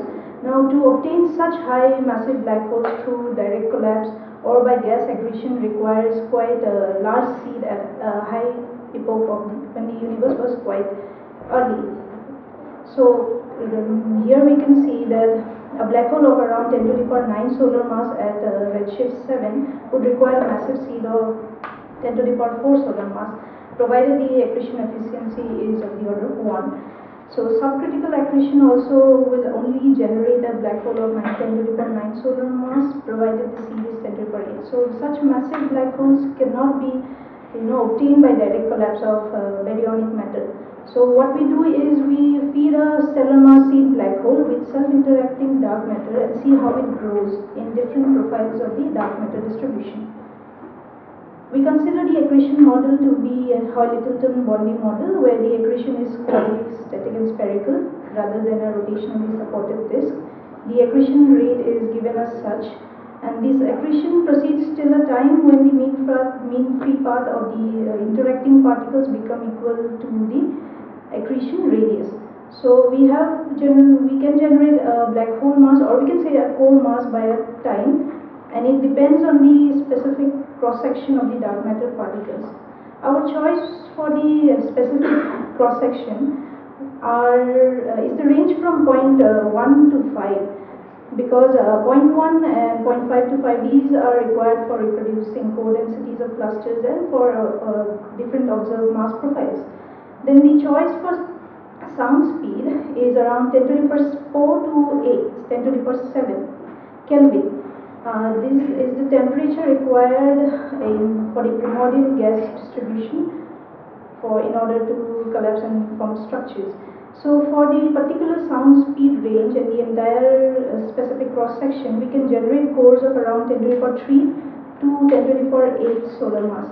Now these cores can further collapse, which will be my next section. These cores can further gravothermally collapse and give us the seed black hole, which we want to grow into a supermassive black hole. The idea of collapse is such that the self-interacting dark matter halo, which is actually a gravitating system with negative specific heat, these systems can collapse till a time where the whole system or the whole entire halo bifurcates in two different regions. A region known as the long mean free path region, where lambda is greater than h being the gravitational height, lambda being the mean free path of the particles. And the other region would be lambda less than h, which is the shorter mean free path region. So our black holes are the cores that we obtain in the short mean free path region. Those cores can further, and then those cores can contract and become extremely relativistic, which will ignite the dynamical instability, which is a major process to black hole formation. So the generation of the SMFP cores follows as such. We want our cores to develop within the transition radii, RT, given by this equation. So we generate the core masses. I will not go into details of the core masses because that will be that is constrained by the time. Now we want to check the fluid nature of the core. Now within the long mean free path regime, we can calculate the minimum SIDM halo density, which are given in the below table. Now what the cores that we obtain for our density profiles, the profiles I will talk later, we consider different profiles of dark matter. So for those profiles, the cores that we generated, the densities are found to be quite large than the halo density. So the fluid nature of the black hole is quite preserved for all the density profiles. Now the last is the seed black hole. So as the core collapses through thermal collapse process, We consider a small black hole, quite small. Now we know that either a tiny fraction or the entire core can collapse to give rise to a massive black hole. The main reason for considering a small stellar mass black hole would be to examine maximum time available for its growth. So once we have got the seed black hole by the idea of thermal collapse inside a small mean-free path regime of the dark matter halo, we want to feed it with self-interacting dark matter. The rate equation, if you see in the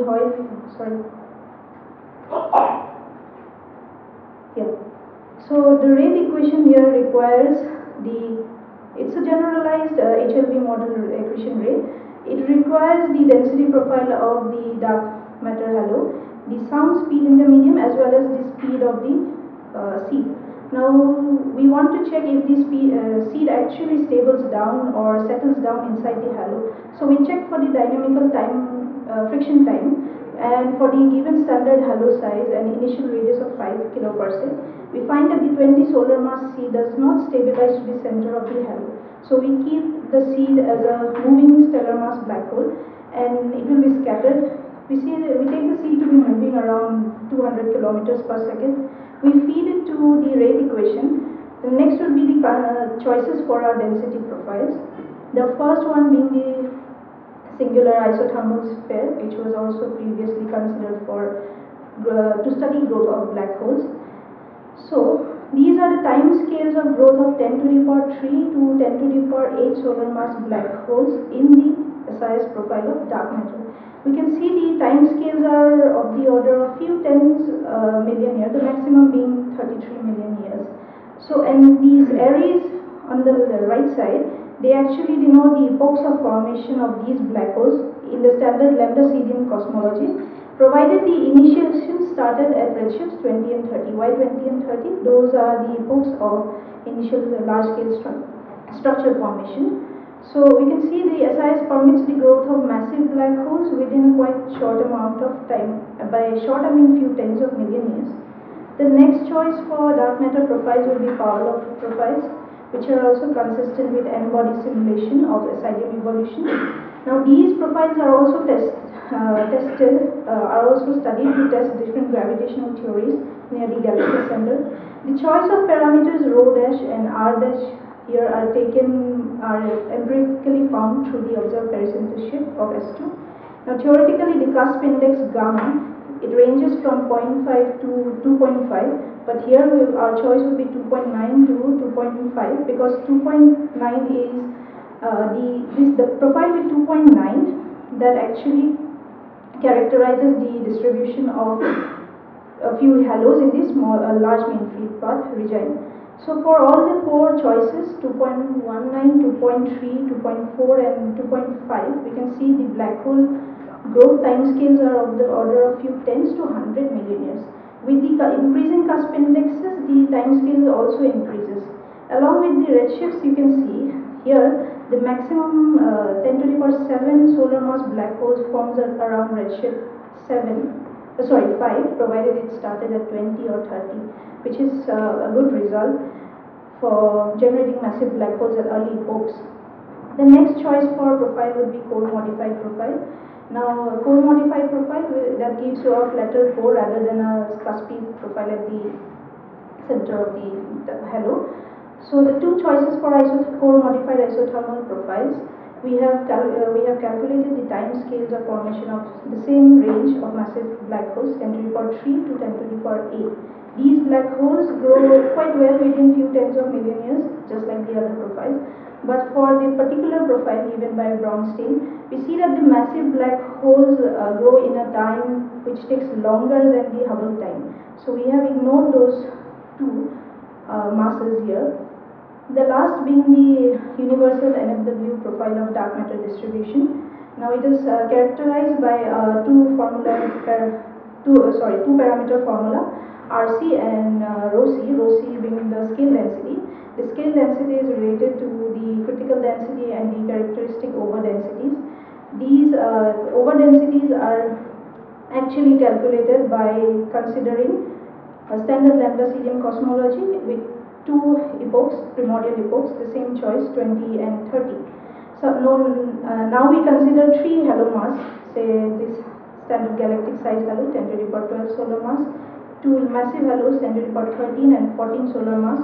For these halos at two primordial epochs, 20 and 30, the halo concentration and the scale densities are evaluated. Once we got the scale parameters, we can now feed the density profile into the rate equation and check for the time scales of growth of massive black holes. You can see that, say for 10 to the power 12 solar mass black holes, the 10 to the power 12 solar mass halo size, the black holes grow quite well in a few tens of million years. A similar trend follows for halo size of 10 to the power 13 as well as 10 to the power 14 solar mass. So I will conclude my work with that, irrespective of the density profiles, we were able to generate massive black holes with within an epoch of range 5 to 30, which is well before when the quasar activity started. This is also say, I will say this is also in support of the last work of Meissner, that he said that if dark matter has sufficient interactions at quite high redshift, 1000 to 20 to 7, the lower redshifts which can be accessible by HWST. So if dark matter had sufficient interactions by then it would be SIDM accretion would be one possible way to generate massive black holes that we see at early epochs of the universe. So, and also because we have investigated different dark matter profiles, it would be one possible way to test the dark matter distribution near the galactic center as well as near the supermassive black hole. This work is now in press in the Astrophysical Journal. So, thank you. Myself, Tezpur from Ramakrishna College, Karimganj of Assam. I am doing this work with collaborators Rajat Shubropal and Dr. Himadri Shekhar Das. I am going to present my topic on study of magnetic field geometry of some molecular clouds.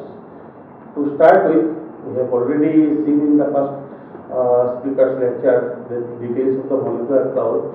So I am giving a just glimpse of this thing. Molecular clouds are dense region of interstellar gas where actually mainly star formation is taking place, and the magnetic field plays an important role in the formation of stars.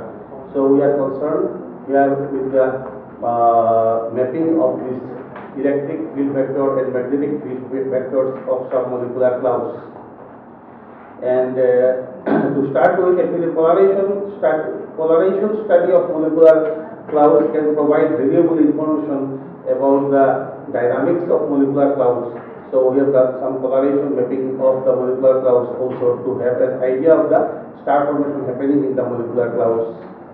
In this paper, I will present the polarimetric properties of some selected molecular clouds and discuss the polarization data can be used to infer the magnetic field geometry of different regions in the molecular cloud. Actually, molecular cloud is a dense region of interstellar gas where star formation is being taken place, typically few parsecs in size, and understanding the molecular cloud is essential for gaining insights into the processes of star formation and the chemical evolution of the universe.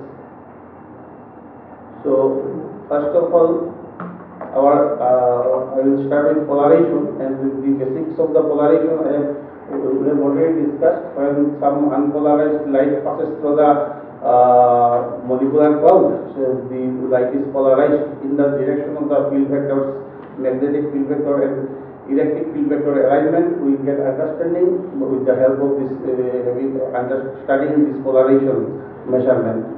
So in our work we have studied some dark cloud or molecular cloud of CB56, CB60, CB69.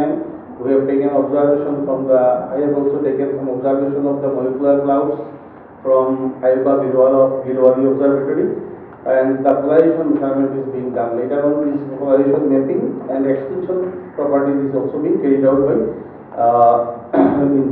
of these dark clouds. So this is one polarization map. This is CB60, and This is CB 129. So these three clouds we have studied in details for the polarization measurement, and we have found that the polarization vectors and position angles are superimposed, and it is in good accordance with the observed values of the alignment in the galactic plane alignment. So we have measured some while polarization measurement is also required. Astronomers can measure the polarization of light from behind the molecular clouds to map the direction of the magnetic field that we have already discussed. Polarization observation can make optical, infrared and sub-millimeter range. So my work is mainly based on the optical and sub-millimeter, and the infrared observation we have not carried out. So each wavelength probes a different region of the molecular cloud, and we have measured this polarization measurements have been carried out. So here is the picture of CB34, where we have done this polarization measurement. So these polarization vectors are blue lines are overlapped on the this is a polarization mapping is observed here for CB34. So actually this diagram, so we can conclude that optical imaging polarimetric observation of CB34 is carried from the Harris Observatory, and the mean value of the optical polarization and position angle for extrapolated of CB34 is shown here, which is in good agreement with the observed theoretical results. This is the same thing for CB130. This observation is also taken from the Harris, and the calculated with here the polarization efficiency and extinction is also being measured, and all are in good agreement with the theoretical and the observation values. So with this work in our mind, I will also carry out some polarization mapping of some new for other clouds. For this, the proposal is submitted for observation, and we will carry out the similar work for other molecular clouds also. So this is the basic of my work, and we are doing in a collaboration. The details of the physics we have already heard in the first Dr. Himadisha's lectures. So I am doing this polarization mapping is being done from my side, and we are planning to take something more of the polarization mapping.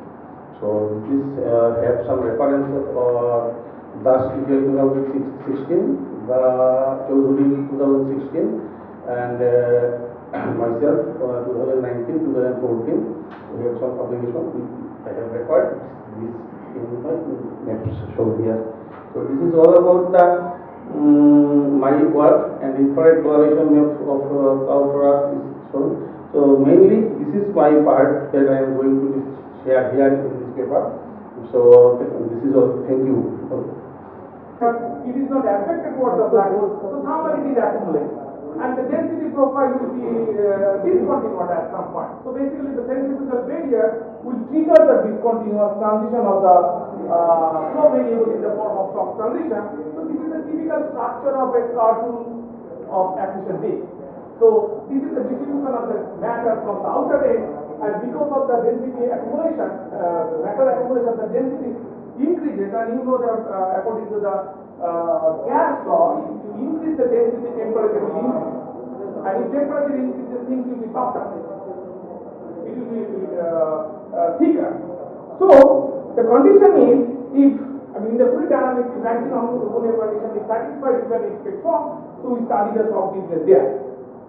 And obviously the shock is preferred because it contains more entropy, and nature prefers it. So this is a typical solution of an accretion flow. So if we inject matter from the outer edge, that's about 300,000 Schwarzschild radius, you can see the matter follows this path. This is the mass number plot, and this is the entropy in orbital unit. So you see that the solid lines, the solid curve represents the accretion solution around the black hole, and it contains the higher entropy. Because you can see that the entropy will be down somewhere at the shock transition location. Somewhat here. somewhere here you can see that there is a transition of energy. So it's a preferred solution. And using numerical simulations also we studied this kind of shock scenario, and you will see that we inject matter from the outer edge, and this is the density distribution, and the inner part of the region is very hot because of this red color. Red color means it's a high density part, and it is representing a post-corona kind of thing. And it is also happening in other methods of numerical simulation. So you can see that this is happening. So this is the radial coordinate, this is the z coordinate, and inner part of the disk is containing more matter, and some part of the matter is coming out from here in both the regions. See, you are injecting matter from here through the plate, and some amount of matter is going out. So that means with a suitable environment, you can expect some amount of matter which is coming. So from these numerical simulations, if you do the vector plot of the velocities, you can see that there is a certain boundary through which the matter is coming out. We model it. Using the centrifugal force barrier and the funnel wall, if we model this, the jet mechanism, that means you are allowing matter to flow through this. This is the post-hoc region, and matter is going in bipolar directions and the form of mass loss. Then this is the simulation structure. You can see that the blue is representing the supersonic flow, red is representing the subsonic flow. Now, in the non-steady behavior, you see that if you tune the viscosity very carefully, this inner region is basically oscillating like this, just like a harmonium bell of action. It is moving like this. Since this region is subsonic and the post-hoc flow, its temperature is very high, density is very high. So you can expect high energy photons from there. Hard radiations are coming from this region. And just wanted to know, yeah. What is the staging parameter in this case? In this case? Yes. Okay, I will explain you maybe from here. If you are talking about this. Okay. So initially we started with certain parameters. Alpha is the viscosity. Now if we keep on increasing the viscosity at certain critical viscosity, you can see that this RS is the shock transition radius. You can imagine that this is the shock transition radius, and this shock transition radius is oscillating. So this is happening when the viscosity is this. In this viscosity we are not getting, in this viscosity we are getting. So you can see that how the shock oscillations are happening here. Now the idea is, this red region is a very hot and dense region, and this is the location where from you are expecting very high energy radiation. Just the physical process is very simple. The outside the disk, everything is temperature is very small, the soft photons are available. When they interact, these soft photons are interacting with the hot electrons here, they will do inverse componentization. So inverse componentization means the photons, low energy photons will gain high energies because the hot electrons are transferring energy to them. Now if you calculate the emissions that are coming from these different regions, you can see that how shock rotation is varying. This is the emissivity of the Bell-Sallow emission, and this is the corresponding outflow rate variation. How we can calculate outflow rate?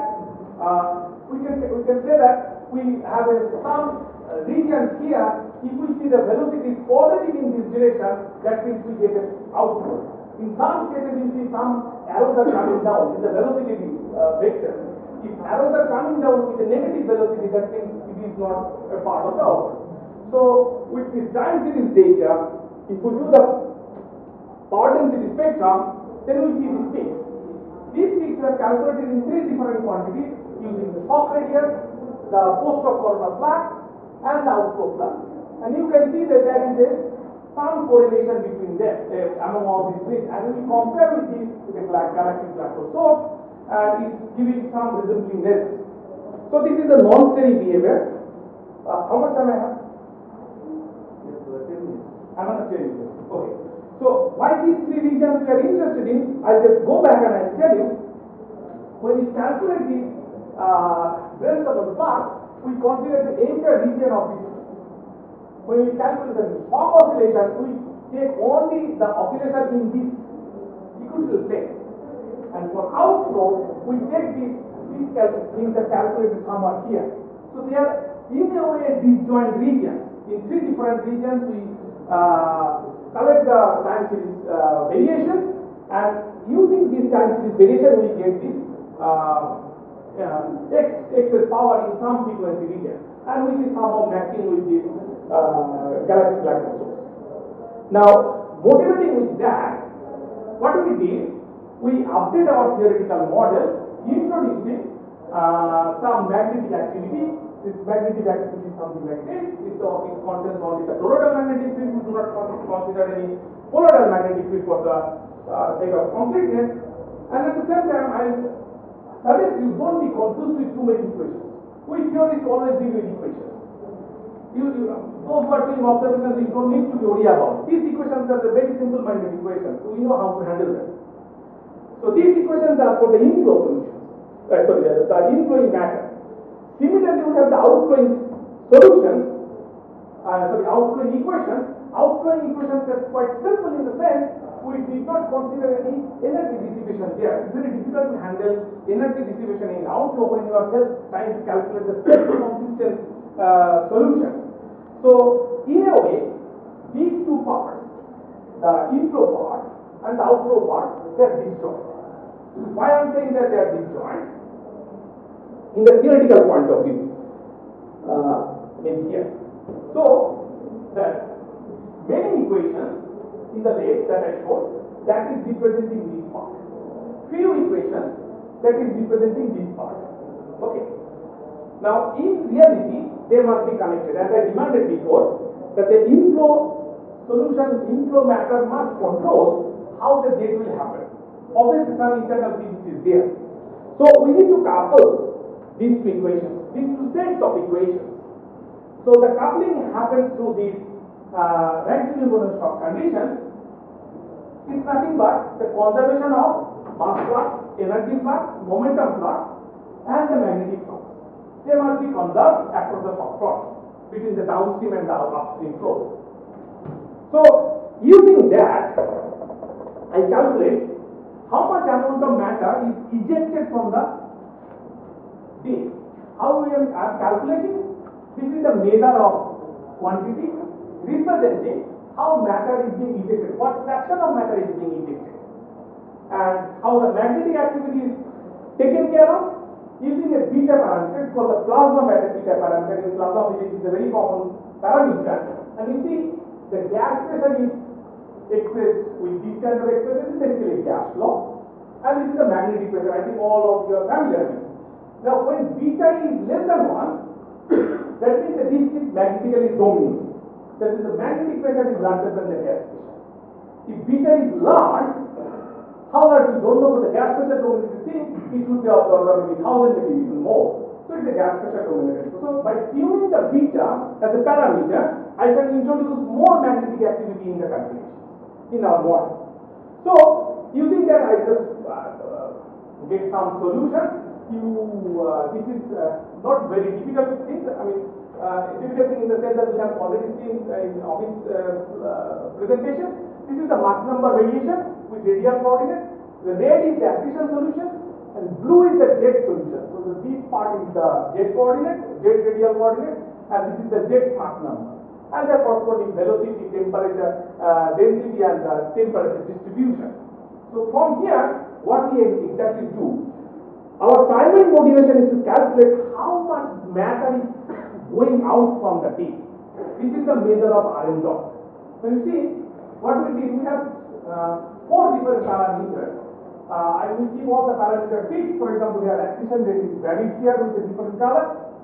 The magnetic parameter, which is being varied along this. So at 5000 means it's a gas pressure dominated region. When it's very close to 1, it is a magnetic pressure dominated region, and this is how the outflow rate is varied. So the same outflow rate variation we calculated in different scenarios.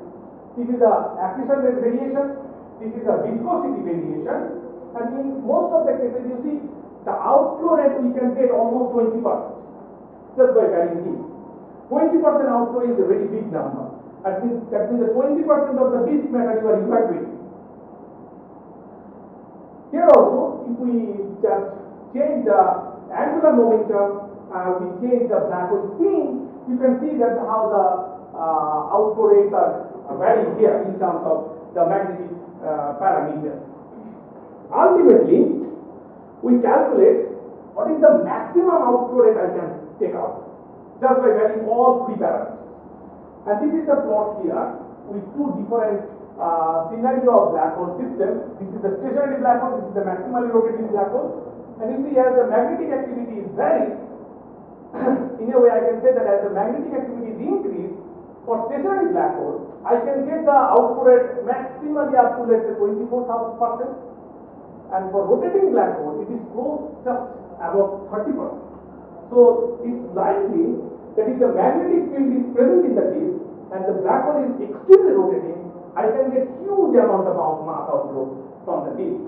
And the corresponding jet luminosity, this jet power corresponding to this, I can get this way. How I can calculate this jet activity, I will explain you in a minute.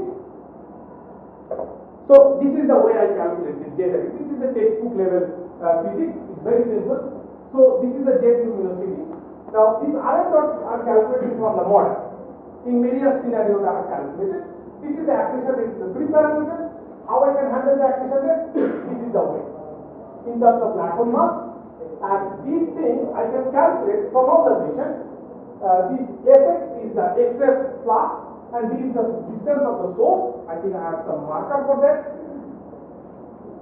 Yes. So these are the three circles. We can get it from the observation point of view, and then we have the radio observations. From the literature we collected this data, and this Fr is the radio flux in different frequency range. It is being obtained, and from there we calculate this radio jet power, and from there we calculate the kinetic jet power. This is a very simple relation, and then we compare these two, and this is the result we obtain. So this is the known things we have from the literature. This is the mass of the several black hole sources. This is the distance of the black hole. This is the spin of the black hole, which is reported in the literature, and this is the corresponding accretion rate. And then this is the model parameters we have. If we use the minimum magnetic field, the maximum magnetic field, minimum beta, this is the minimum beta we have. That is, this is the magnetic activity we can introduce at post, and the corresponding outflow rate. It's all about close to about 20%. And this is the observational finding. So we compare the both theory and observation together, and you see that in most of the cases there is a almost similar result we obtain from our sorry. Eta is the jet efficiency. So I think I forgot to this one. I forgot to write it. I think we used 10%. Sorry, if we had had this, I'm sorry, I forgot to tell you. This is I think 10%. So ultimately, we compare this result, and good agreement is found. So this work is in preparation. We are about to submit this paper. Okay. So I think I am on time. This is the conclusion. Okay. Thank you. Okay. Thank you so much.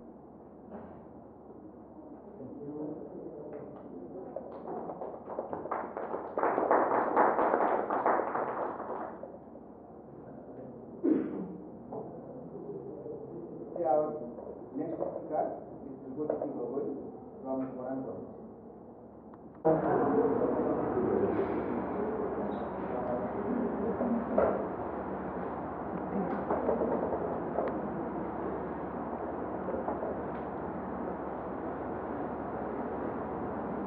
Good afternoon, esteemed chairman and respected organizers and esteemed faculty members and my dear colleagues. So today I'll be talking about in-ground gravitational waves in a symmetric theoretical equation. So this presentation is basically based on this paper, and this was a collaborative work with Professor Ali Austin and Dr. M. Tezpur. So before going to the main part, let me briefly talk about quasi-normal modes. So basically quasi-normal modes are detailed gravitational waves basically emitting from the ring down phase, and numerically they are basically complex numbers. So where the real number basically represents the frequencies associated with the gravitational waves, and the imaginary part basically represents the damping rate or decay of gravitational waves. So let me briefly talk about active gravity or symmetric peripheral gravity at first. So the symmetric peripheral gravity basically is the heart of the gravity trinity. So basically where we consider a non-vanishing covariant derivative of the metric tensor, and in this particular problem we have considered that the non-metricity scalar q to be a constant quantity. That means it doesn't vary with respect to the radial coordinate r, and we choose the static and spatially symmetric as such given by equation 1, where we have considered that both the temporal coefficient and spatial coefficients are not equal, and the non-metricity scalar is given by equation 2, and these are the components of field equations given by equation 4, 5 and equation 6, and here we have considered a vacuum case where the field equations are given by equation 7, 8 and 9, and from equation 7 and 8 we can see that these two conditions are possible to have given by equation 10, and therefore we have chosen this particular model given by equation 11 in order to satisfy these conditions given by equation 10. So now we fix the first temporal coefficient to be equal to 1 minus twice m by r, which is the normal partial black hole case, and using this we have obtained the spatial part which is given by equation 12, and equation 13 represents the black hole solution in this particular active gravity model. And in order to study the behavior of this black hole space-time, we have calculated the Ricci scalar, Ricci cos scalar, Tezpur scalar given by equation 14, 15 and 16, and we have seen that there is a physical singularity at r equal to 0, and the non-metricity scalar q naught basically present in the expression of Ricci scalar also. It is unlike the surge in case of rational Norton black hole solution, where the surge is not present in the Ricci scalar, but in this case the q naught term, that means the non-metricity scalar is present in the Ricci scalar also, and it is directly proportional to the Ricci scalar, and it is also present in Ricci squared and Tezpur scalar. So we have seen that the black hole geometry is significantly modified the presence of non-metricity scalar q naught, and these are the graphical variations of the scalars. And then we have calculated the potentials associated with the black hole space-time. So basically we are considering scalar perturbation and electromagnetic perturbation. For the scalar perturbation, the potential associated with the black hole space-time is given by equation 18, and in case of the electromagnetic perturbation, the potential associated with the perturbation is given by equation 19, and equation 17 represents the definition of torus coordinate, which is essential in order to find out the quadrinomial modes associated with this kind of perturbations. So we can combine these two potentials, the scalar potential and the electromagnetic potential, to have a compaction given by equation 20, where this as the variable parameter when we choose s equal to 1, then it represents the electromagnetic perturbation, and when we choose s equal to 0, it represents the scalar perturbation. So this is the variation of scalar potential. So in the first figure we have seen the parameter L multiple moment. For this case we have chosen L equal to 1, 2, 3 and 4. And in this particular case, we have seen that the non-metricity scalar q naught basically has a significant impact on the potential associated with the scalar perturbation. Since in case of the electromagnetic perturbation, the potential doesn't have the non-metricity scalar, so that is why we have not shown it here. But in case of the quadrinomial mode calculation, the non-metricity scalar has significant impact even in the electromagnetic perturbation also. It is because of the torus coordinate which is present in this calculation. Then we have used a new method, Bernstein spectral method, in order to find out the quadrinomial modes. So in this particular scenario, we have defined a compact coordinate in order to do the calculations, so that we can have more physical boundary conditions.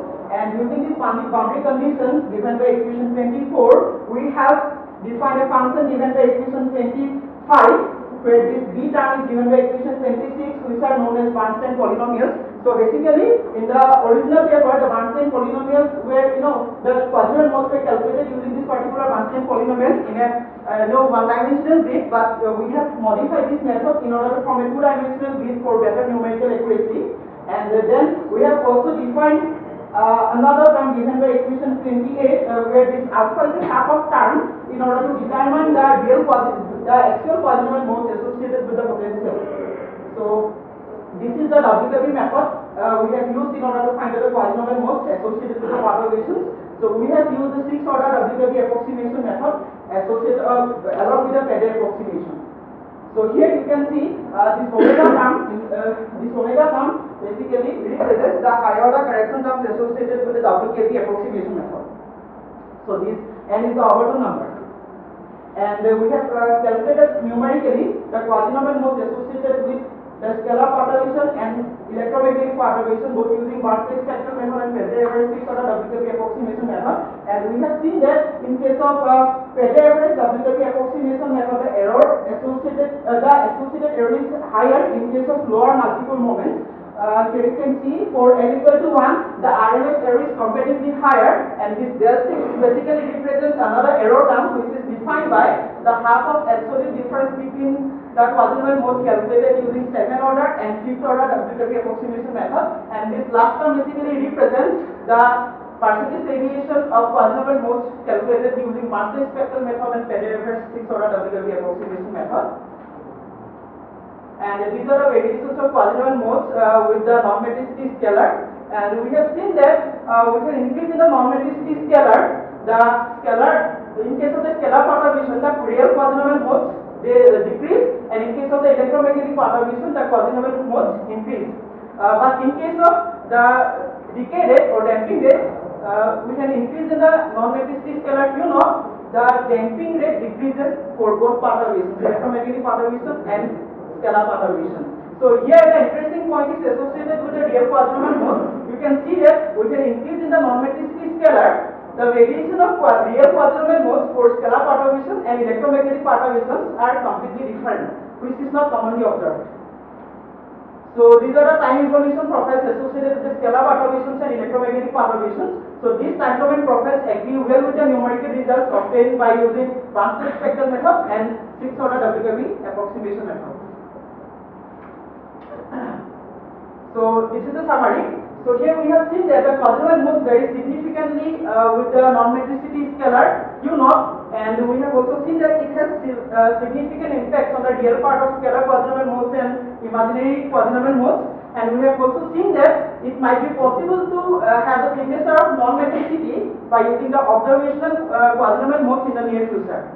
So we have also confirmed the results by using time domain analysis, and the results obtained using time domain analysis agree well with the numerical methods.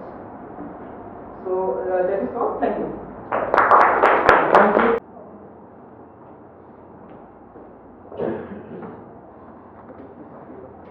Let's start. Yes. Yes. Thank you very much. So as one of the author of this paper, I am presenting this one because Bhaskar Goswami was seriously ill. He cancelled his trip yesterday only. I thought because in NEMA we should present the paper, because of that I thought it is the right time to speak on that. Actually in this paper specifically we are studying Umov effect in carbon and silicate aggregates. So before going to that part, we should have some background relating to this. In my talk, I probably told you that polarization is an important phenomenon through which we can have information about the dust nature of different astronomical objects, and basically depends on wavelength, then scattering angle, refractive indices means composition of the particles, and shape and size of the dust particles. And this is the definition for polarization. It is basically intensity perpendicular and parallel component both are taking. So if it is 0, it means that I perpendicular component and I parallel component is same, and it varies between -1 to +1. Okay, so this is the background. And here in this picture you can see this is the typical polarization curve against the scattering angle, and it reaches to maximum near close to the 90 to 100 degree. We call it Pmax.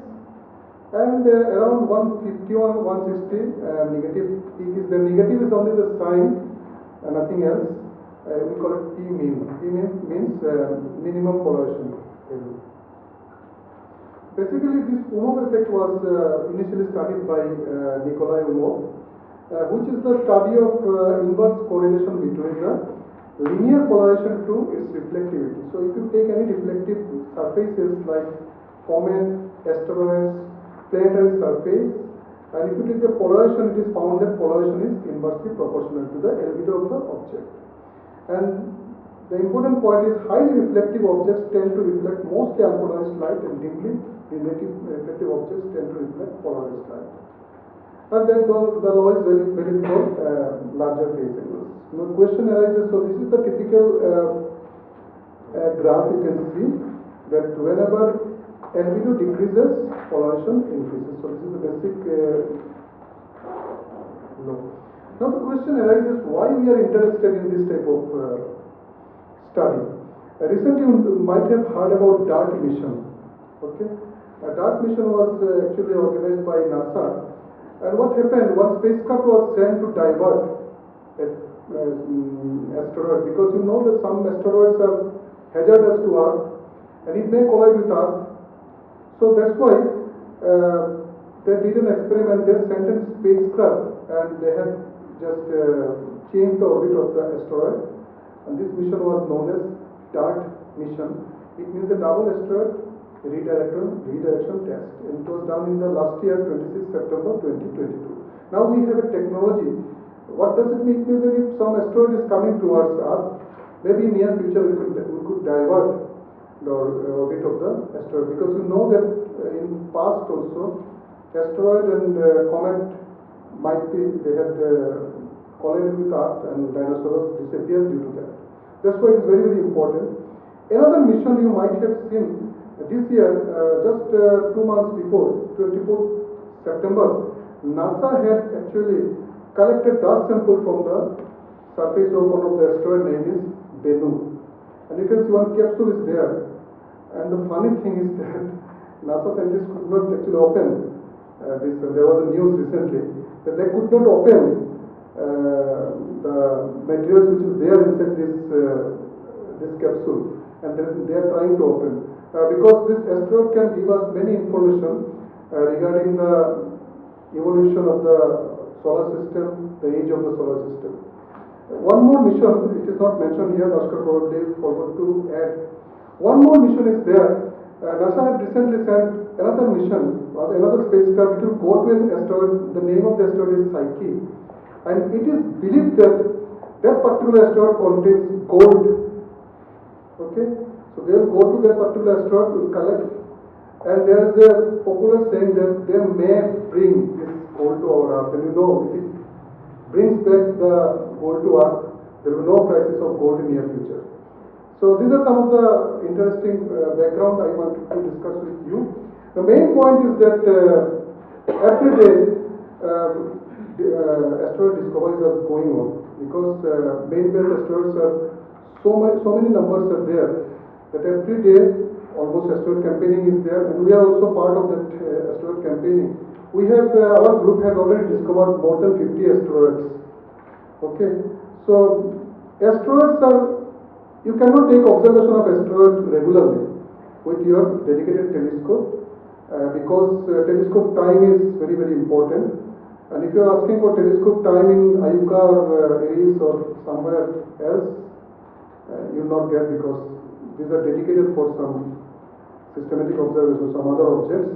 That's why as amateur astronomer take the responsibility of taking the observation of these asteroids and comets.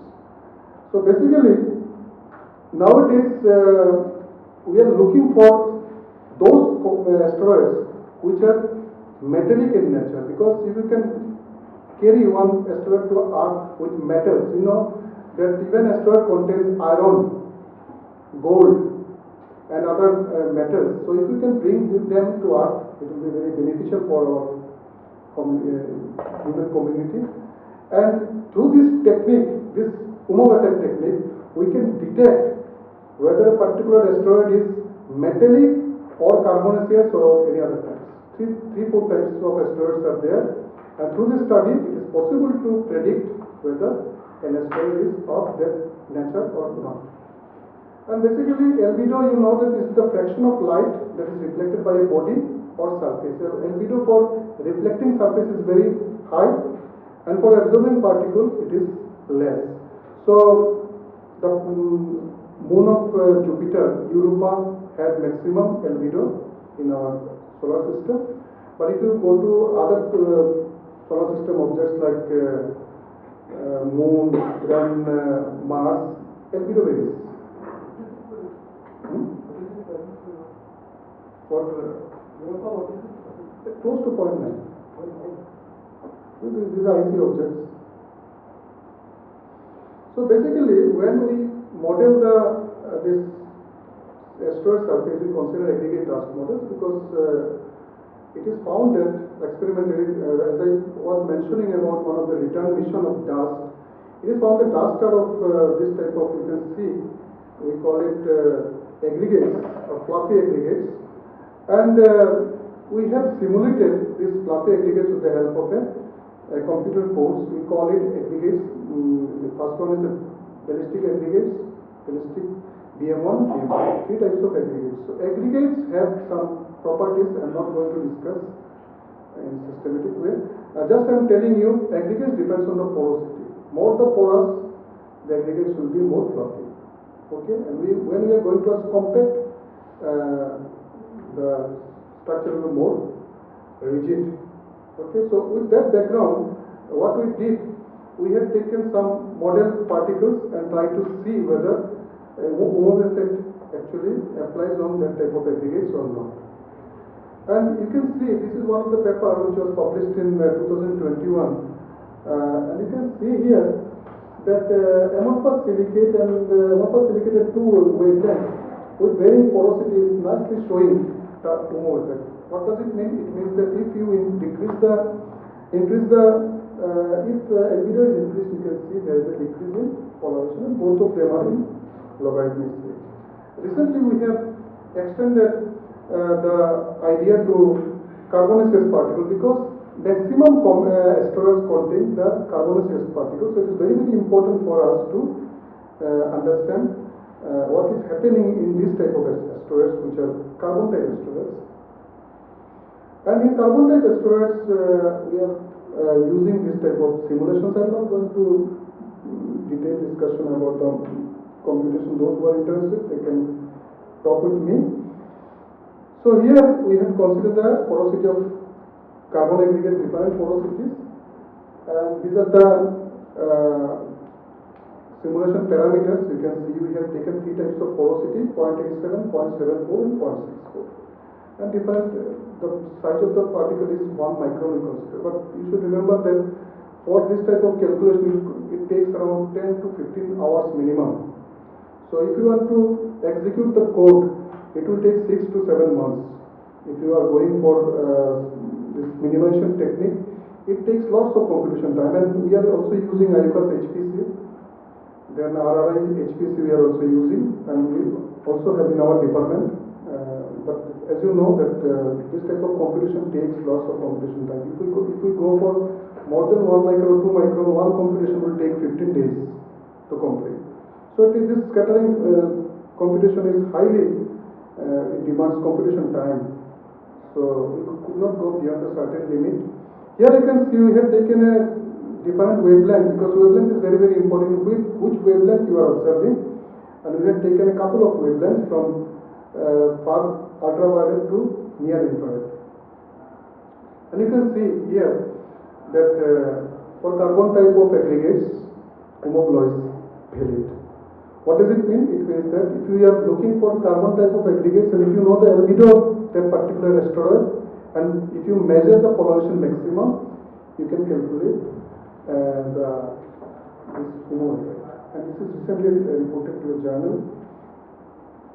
So this is actually, if we take Pmax by A, means the ratio between polarization and albedo. With porosity, you can see it is directly proportional, and whenever porosity increases, it means that that ratio is also increasing. Now this is you can see here Pmax by A for carbon and silicon separately we have plotted, and you can in that particular picture you might have seen that for carbon the value is more, Pmax by A ratio is more as compared to silicate, because carbon is more absorbing than silicate particles. That's why it is showing that nature. And here we have taken different types of aggregates and how it is varying with aggregates. It is shown in this particular diagram. Here another one with different mixing. Silicon and carbon is mixing with some ratio. You can see 100 is to 0, then it is to 20, because carbon sometimes it mixed with silicates. And then how UMO effect is varying with time, that is shown here. Another plots. So these are some of the results we got in our study, and it tells you that the UMO effect is valid for both amorphous carbon and amorphous silicate aggregates when porosity increases. This is found to be true in all the considered wavelengths, and also we are talking about size parameters. These are all technical things. I am not going to explain that one.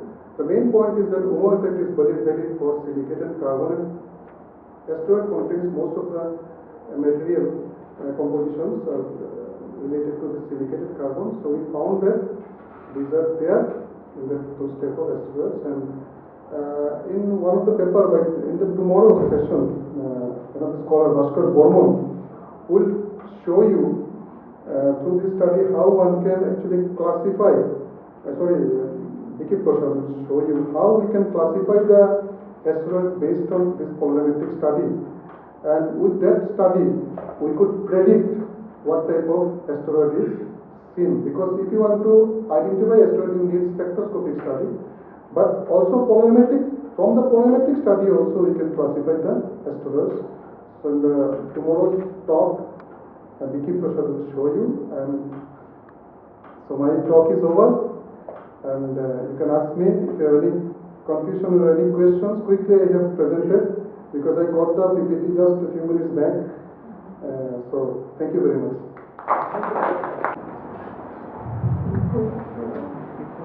Good afternoon everyone. I am Shri Bhattacharya from Tezpur University. I am going to talk about the broadband spectrum and timing application of 416052 using AstroSat and NEMA-IX. So this is the outline of my talk. So let us just very quickly introduce you all about the extra binaries. So the binary star system, from the word itself we get an idea that this is a two-star system that orbit around their common center of mass. And the extra binaries, why these are called specifically extra binaries? Because they are predominantly emit the X-rays. And in this binary star system, one star is a regular star and the another is a collapsed star, which we know which is generally a neutron star or a black hole. And we know these have very strong gravitational attraction of pull, and due to which it accretes all the masses from the regular star towards itself, and it forms a disk-like structure around it due to the presence of the rotational angular momentum. So the inner portion of the accretion disk emits the strong extra emission due to the extremely high temperature of the infalling material. So this is a very general and picture or artistic image of the mass accretion phenomenon which is happening in which happens in a low mass X-ray binary. This is the low mass. This is the compact object, and we can see the disk-like structure around it. And this is the regular star, and you can see that the mass is continuously engulfing by the compact object. 4160 is the source we have worked on. So which is a neutron star extra binary, because the compact object is a neutron star here, and further the neutron star extra binaries can be divided into two types, the Z-track sources and the anode sources. Based on the tracks it traces in their hardness intensity diagram. So let us just have a look how the tracks look like. So this is the Z track for the Z track sources, and this is an HID diagram for atoll sources, which traces a C-like structure. So the island state is the hard state, and the banana is the soft state. And again here also the horizontal branch is the hard low state, and this one is the soft state. Anyway, so let us again come back to the source, that is 416052, which is an established atoll sources, and the distance of the source is estimated to be to lie within the range of 2.9 to 4.5 kpc, and it has high spin frequency of 619 Hz.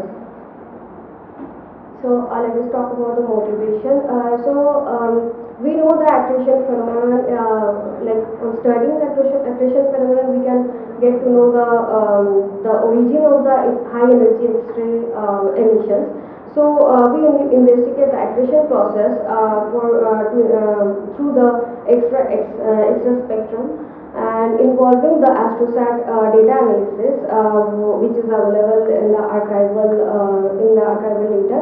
And we observe the source's behavior with the increase of the source X-ray flux, and we calculated the characteristic feature of the source, like the mass accretion rate, the inner disk temperature, the unobserved flux, and also compared it with the previously reported results.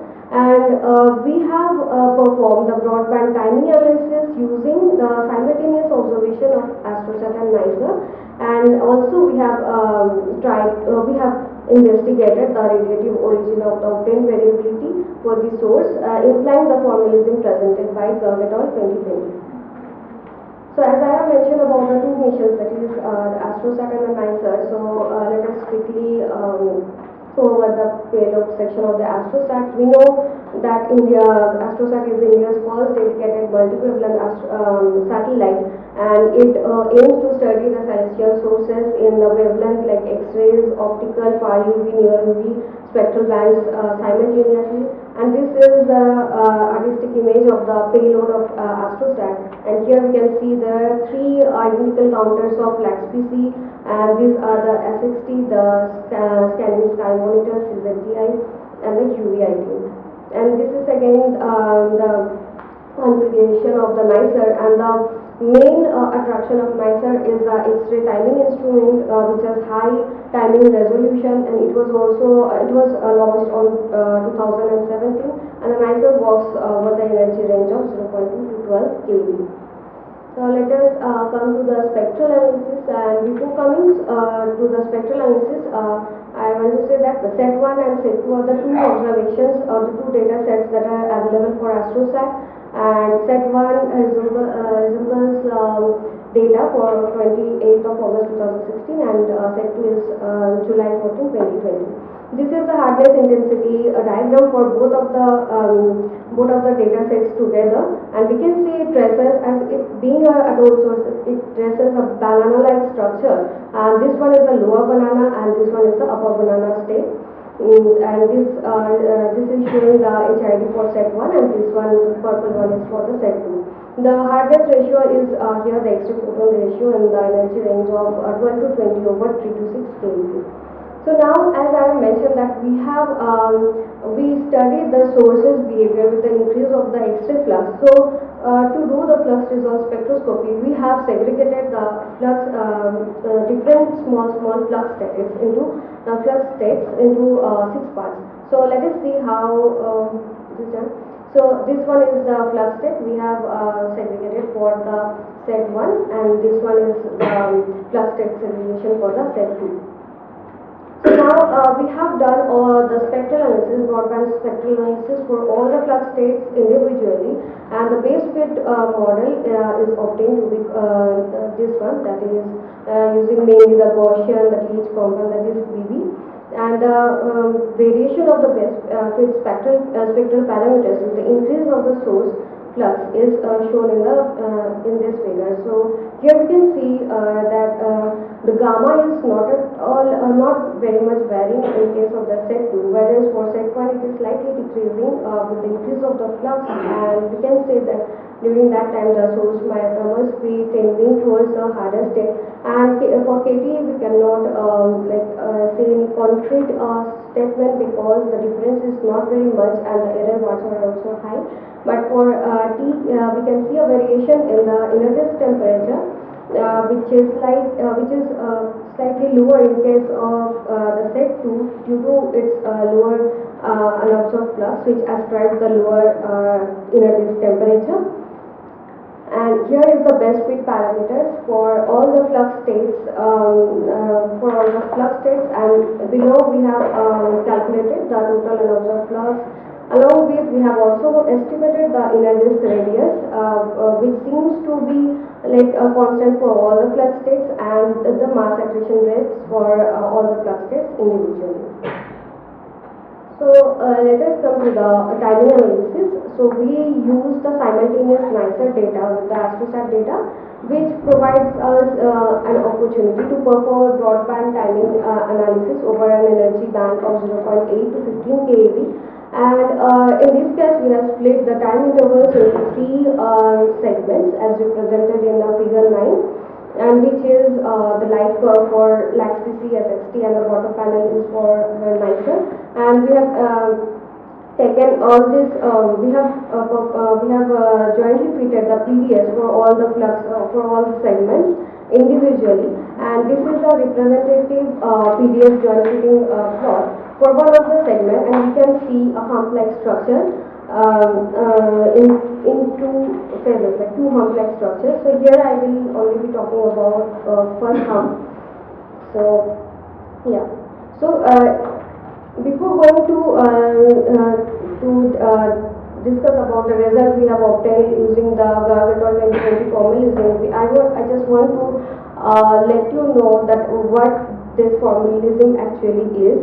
So, like we know, to have a better insight into the radiative origin, the energy dependent fractional RMS variability and the time lag have to be reframed using the base fitted spectral model parameter. This is what the approach of this formalism is, and this model facilitated the spectral fitting and their correspondence to the physically relevant parameters that are not straightforward related to it. So, just like in case of the asymptotic power law index, which is a spectral parameter for the TH comp or NTH comp, we use or we consider here the optical depth in that place. Similarly, we consider the heating rate of the corona in place of the electron temperature of the corona.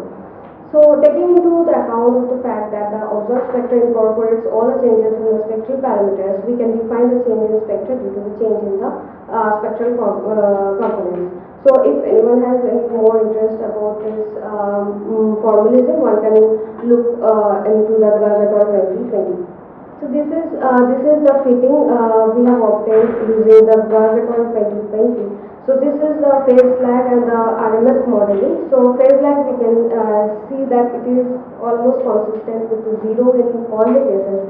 But in case of the fractional RMS, we can see it is I want to say that this blue lines are for LAX-PC and the yellow lines are for the NICER, or the simultaneous NICER observation. And you can see all the LAX-PC and the NICER observations are consistent with each other, which is a good thing for us. And we can see that all the FRMS is increasing with the increase of the energy bands, and in all the states or in all the segments we get the FRMS less than 10%, which also signifies from here that the state of the source was in soft state during the observations. So we calculated the energy dependent FRMS variation and the time lag for the observed broadband features we obtained to get insight into the radiative process responsible for the obtained broadband feature variability.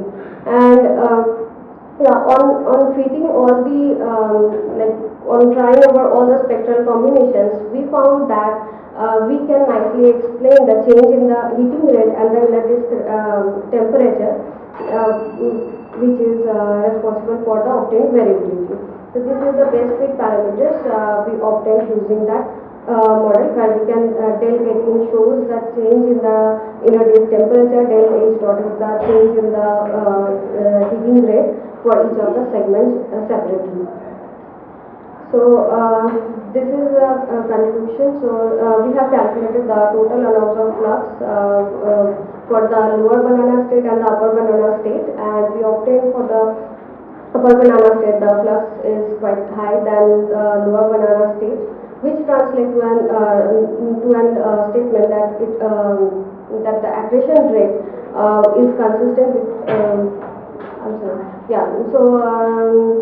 we get the mass accretion rate for the upper banana state higher than that of the lower banana state, which is consistent with the previously reported results for the adult sources.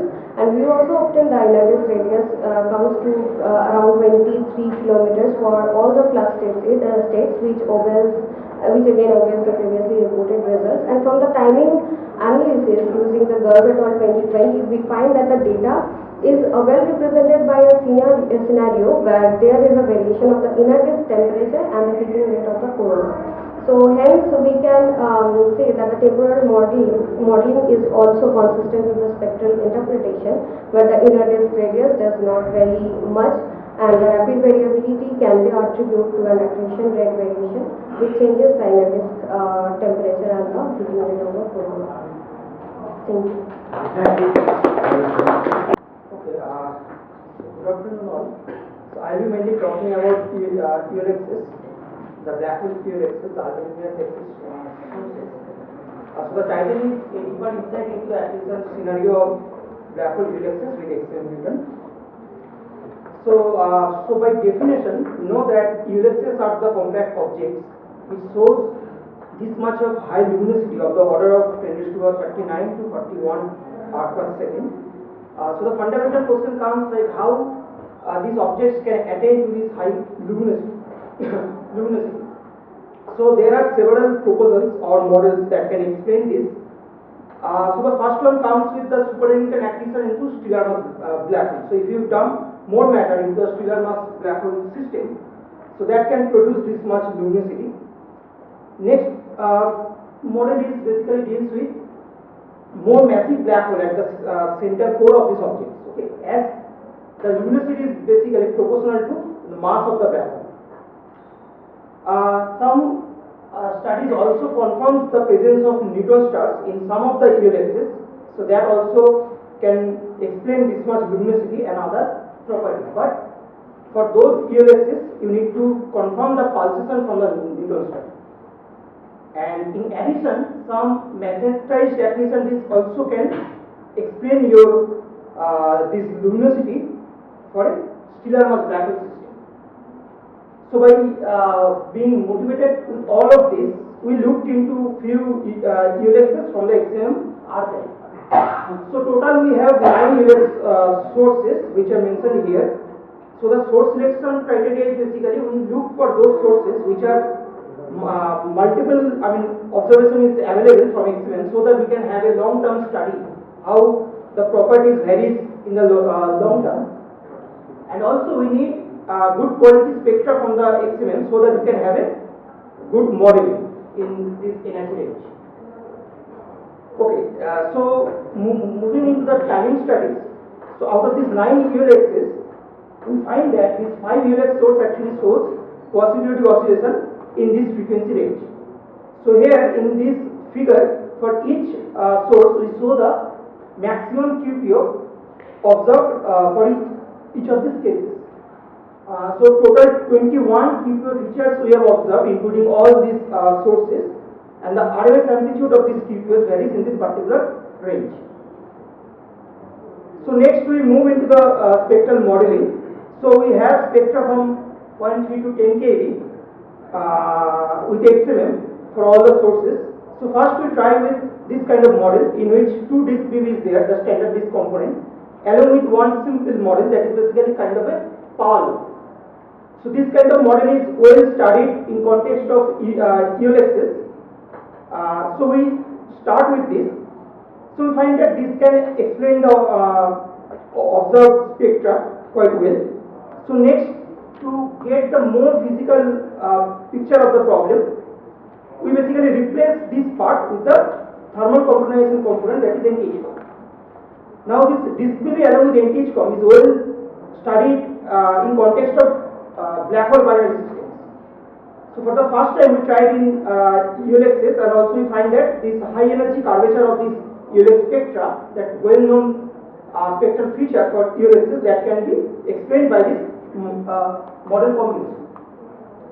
So here these are the luminosity ranges for each of these sources for different observations.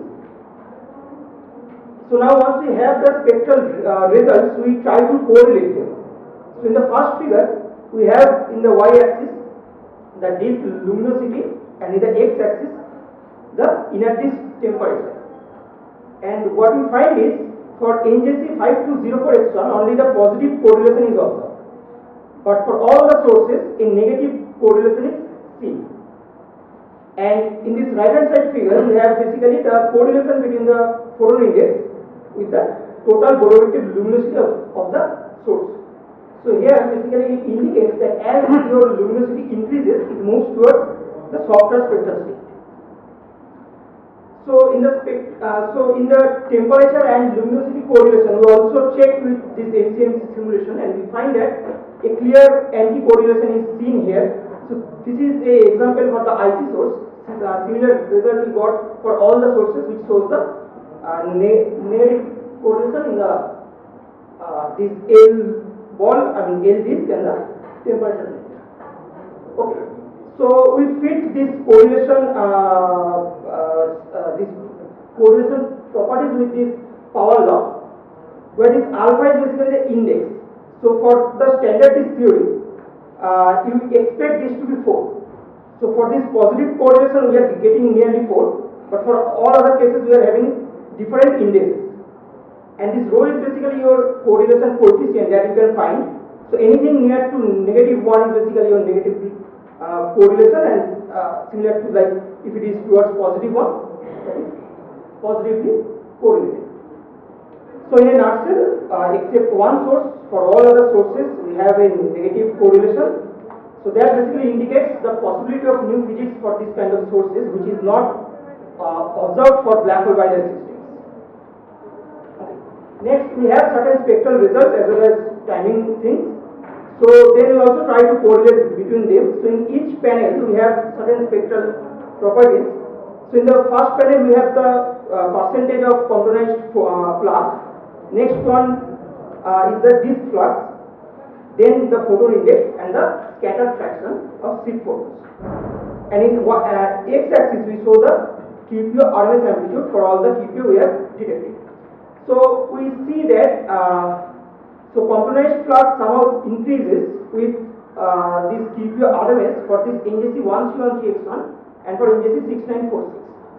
But for NJC 5408 we see that some kind of constant spectral nature is there. It doesn't vary too much.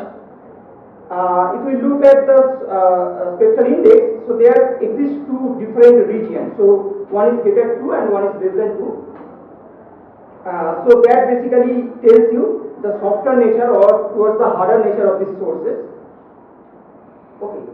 So as I said, like these sources are observed multiple occasions by XMM. So we have a long-term evolution. So we studied the spectral properties. So in each epoch, how these parameters are varying. So some of the key points that I want to mention here. So for each of these sources, we have a very cool disk. The temperature varies in this range, 0.1 to 0.4 Kelvin, the inner disk temperature from the disk model.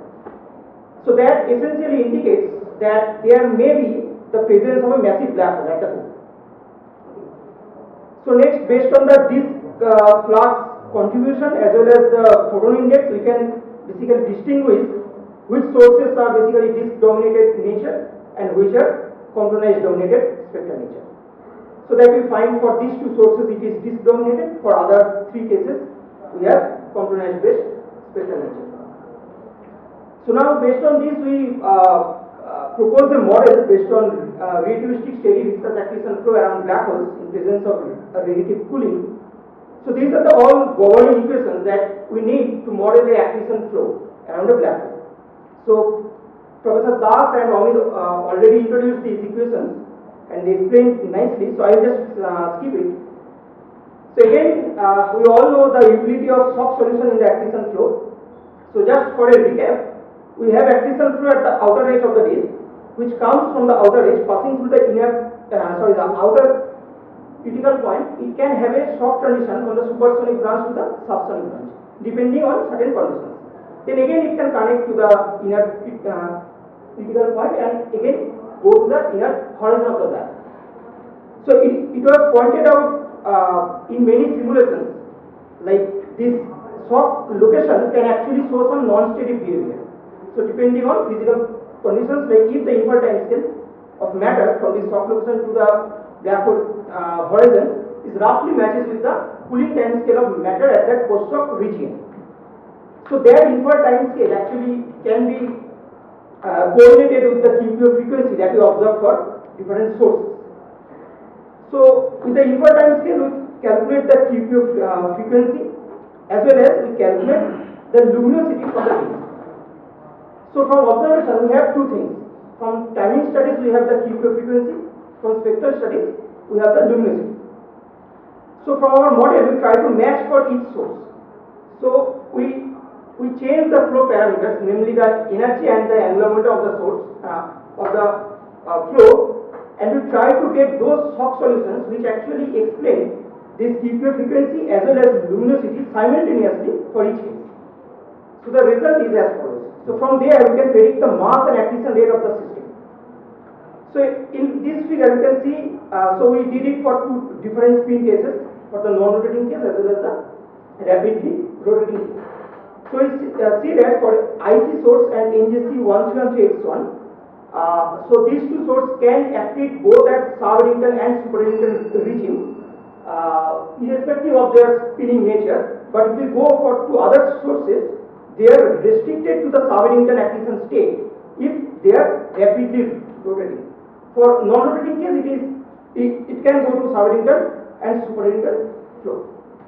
So this band is basically the range of masses that we have depending on the flow parameters. So a set of flow parameters is basically responsible for this kind of QPO frequency and luminosity which is satisfied simultaneously. So this distribution we have fitted with this polynomial, and these are the possible mass ranges for each of these sources. So that basically indicates that all these sources can have a intermediate mass black hole at the core. So these are the summary or conclusions that I already talked about. So I will just thank you. Okay. Good afternoon, everyone. Myself Jingil Polo, and I am from Rajiv Gandhi University, and I did this work under supervisor of HSC, and I present today the title of adjacent cross section of the.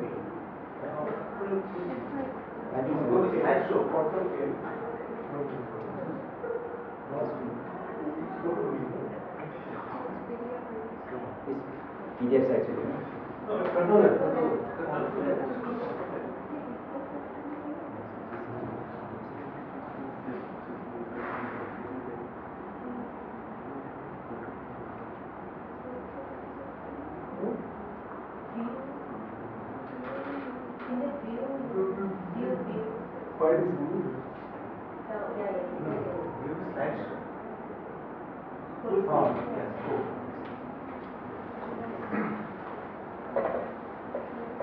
So as I already told, the today presentation is on the epsilon cross section of the Carnot detector black hole, and my content is introduction, then metric elements of Carnot detector black hole, and then results.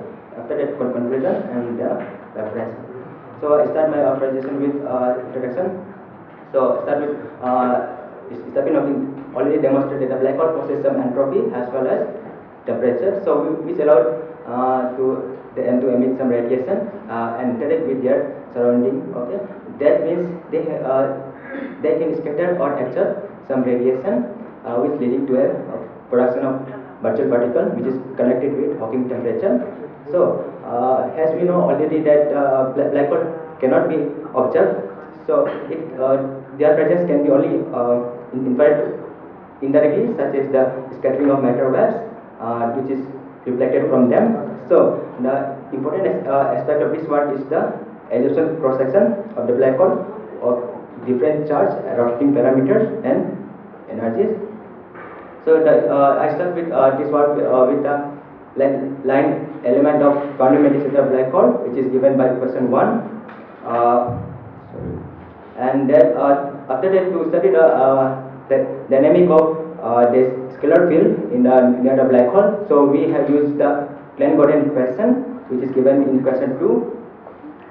So from equation 2, we need only the radial part. So to separate radial and angular part, so we just assume as a pi as a e to the power I m pi and minus omega t, which is so by putting this value of pi in equation 2, we get the radial part of equation 2, which is obtained in equation 3.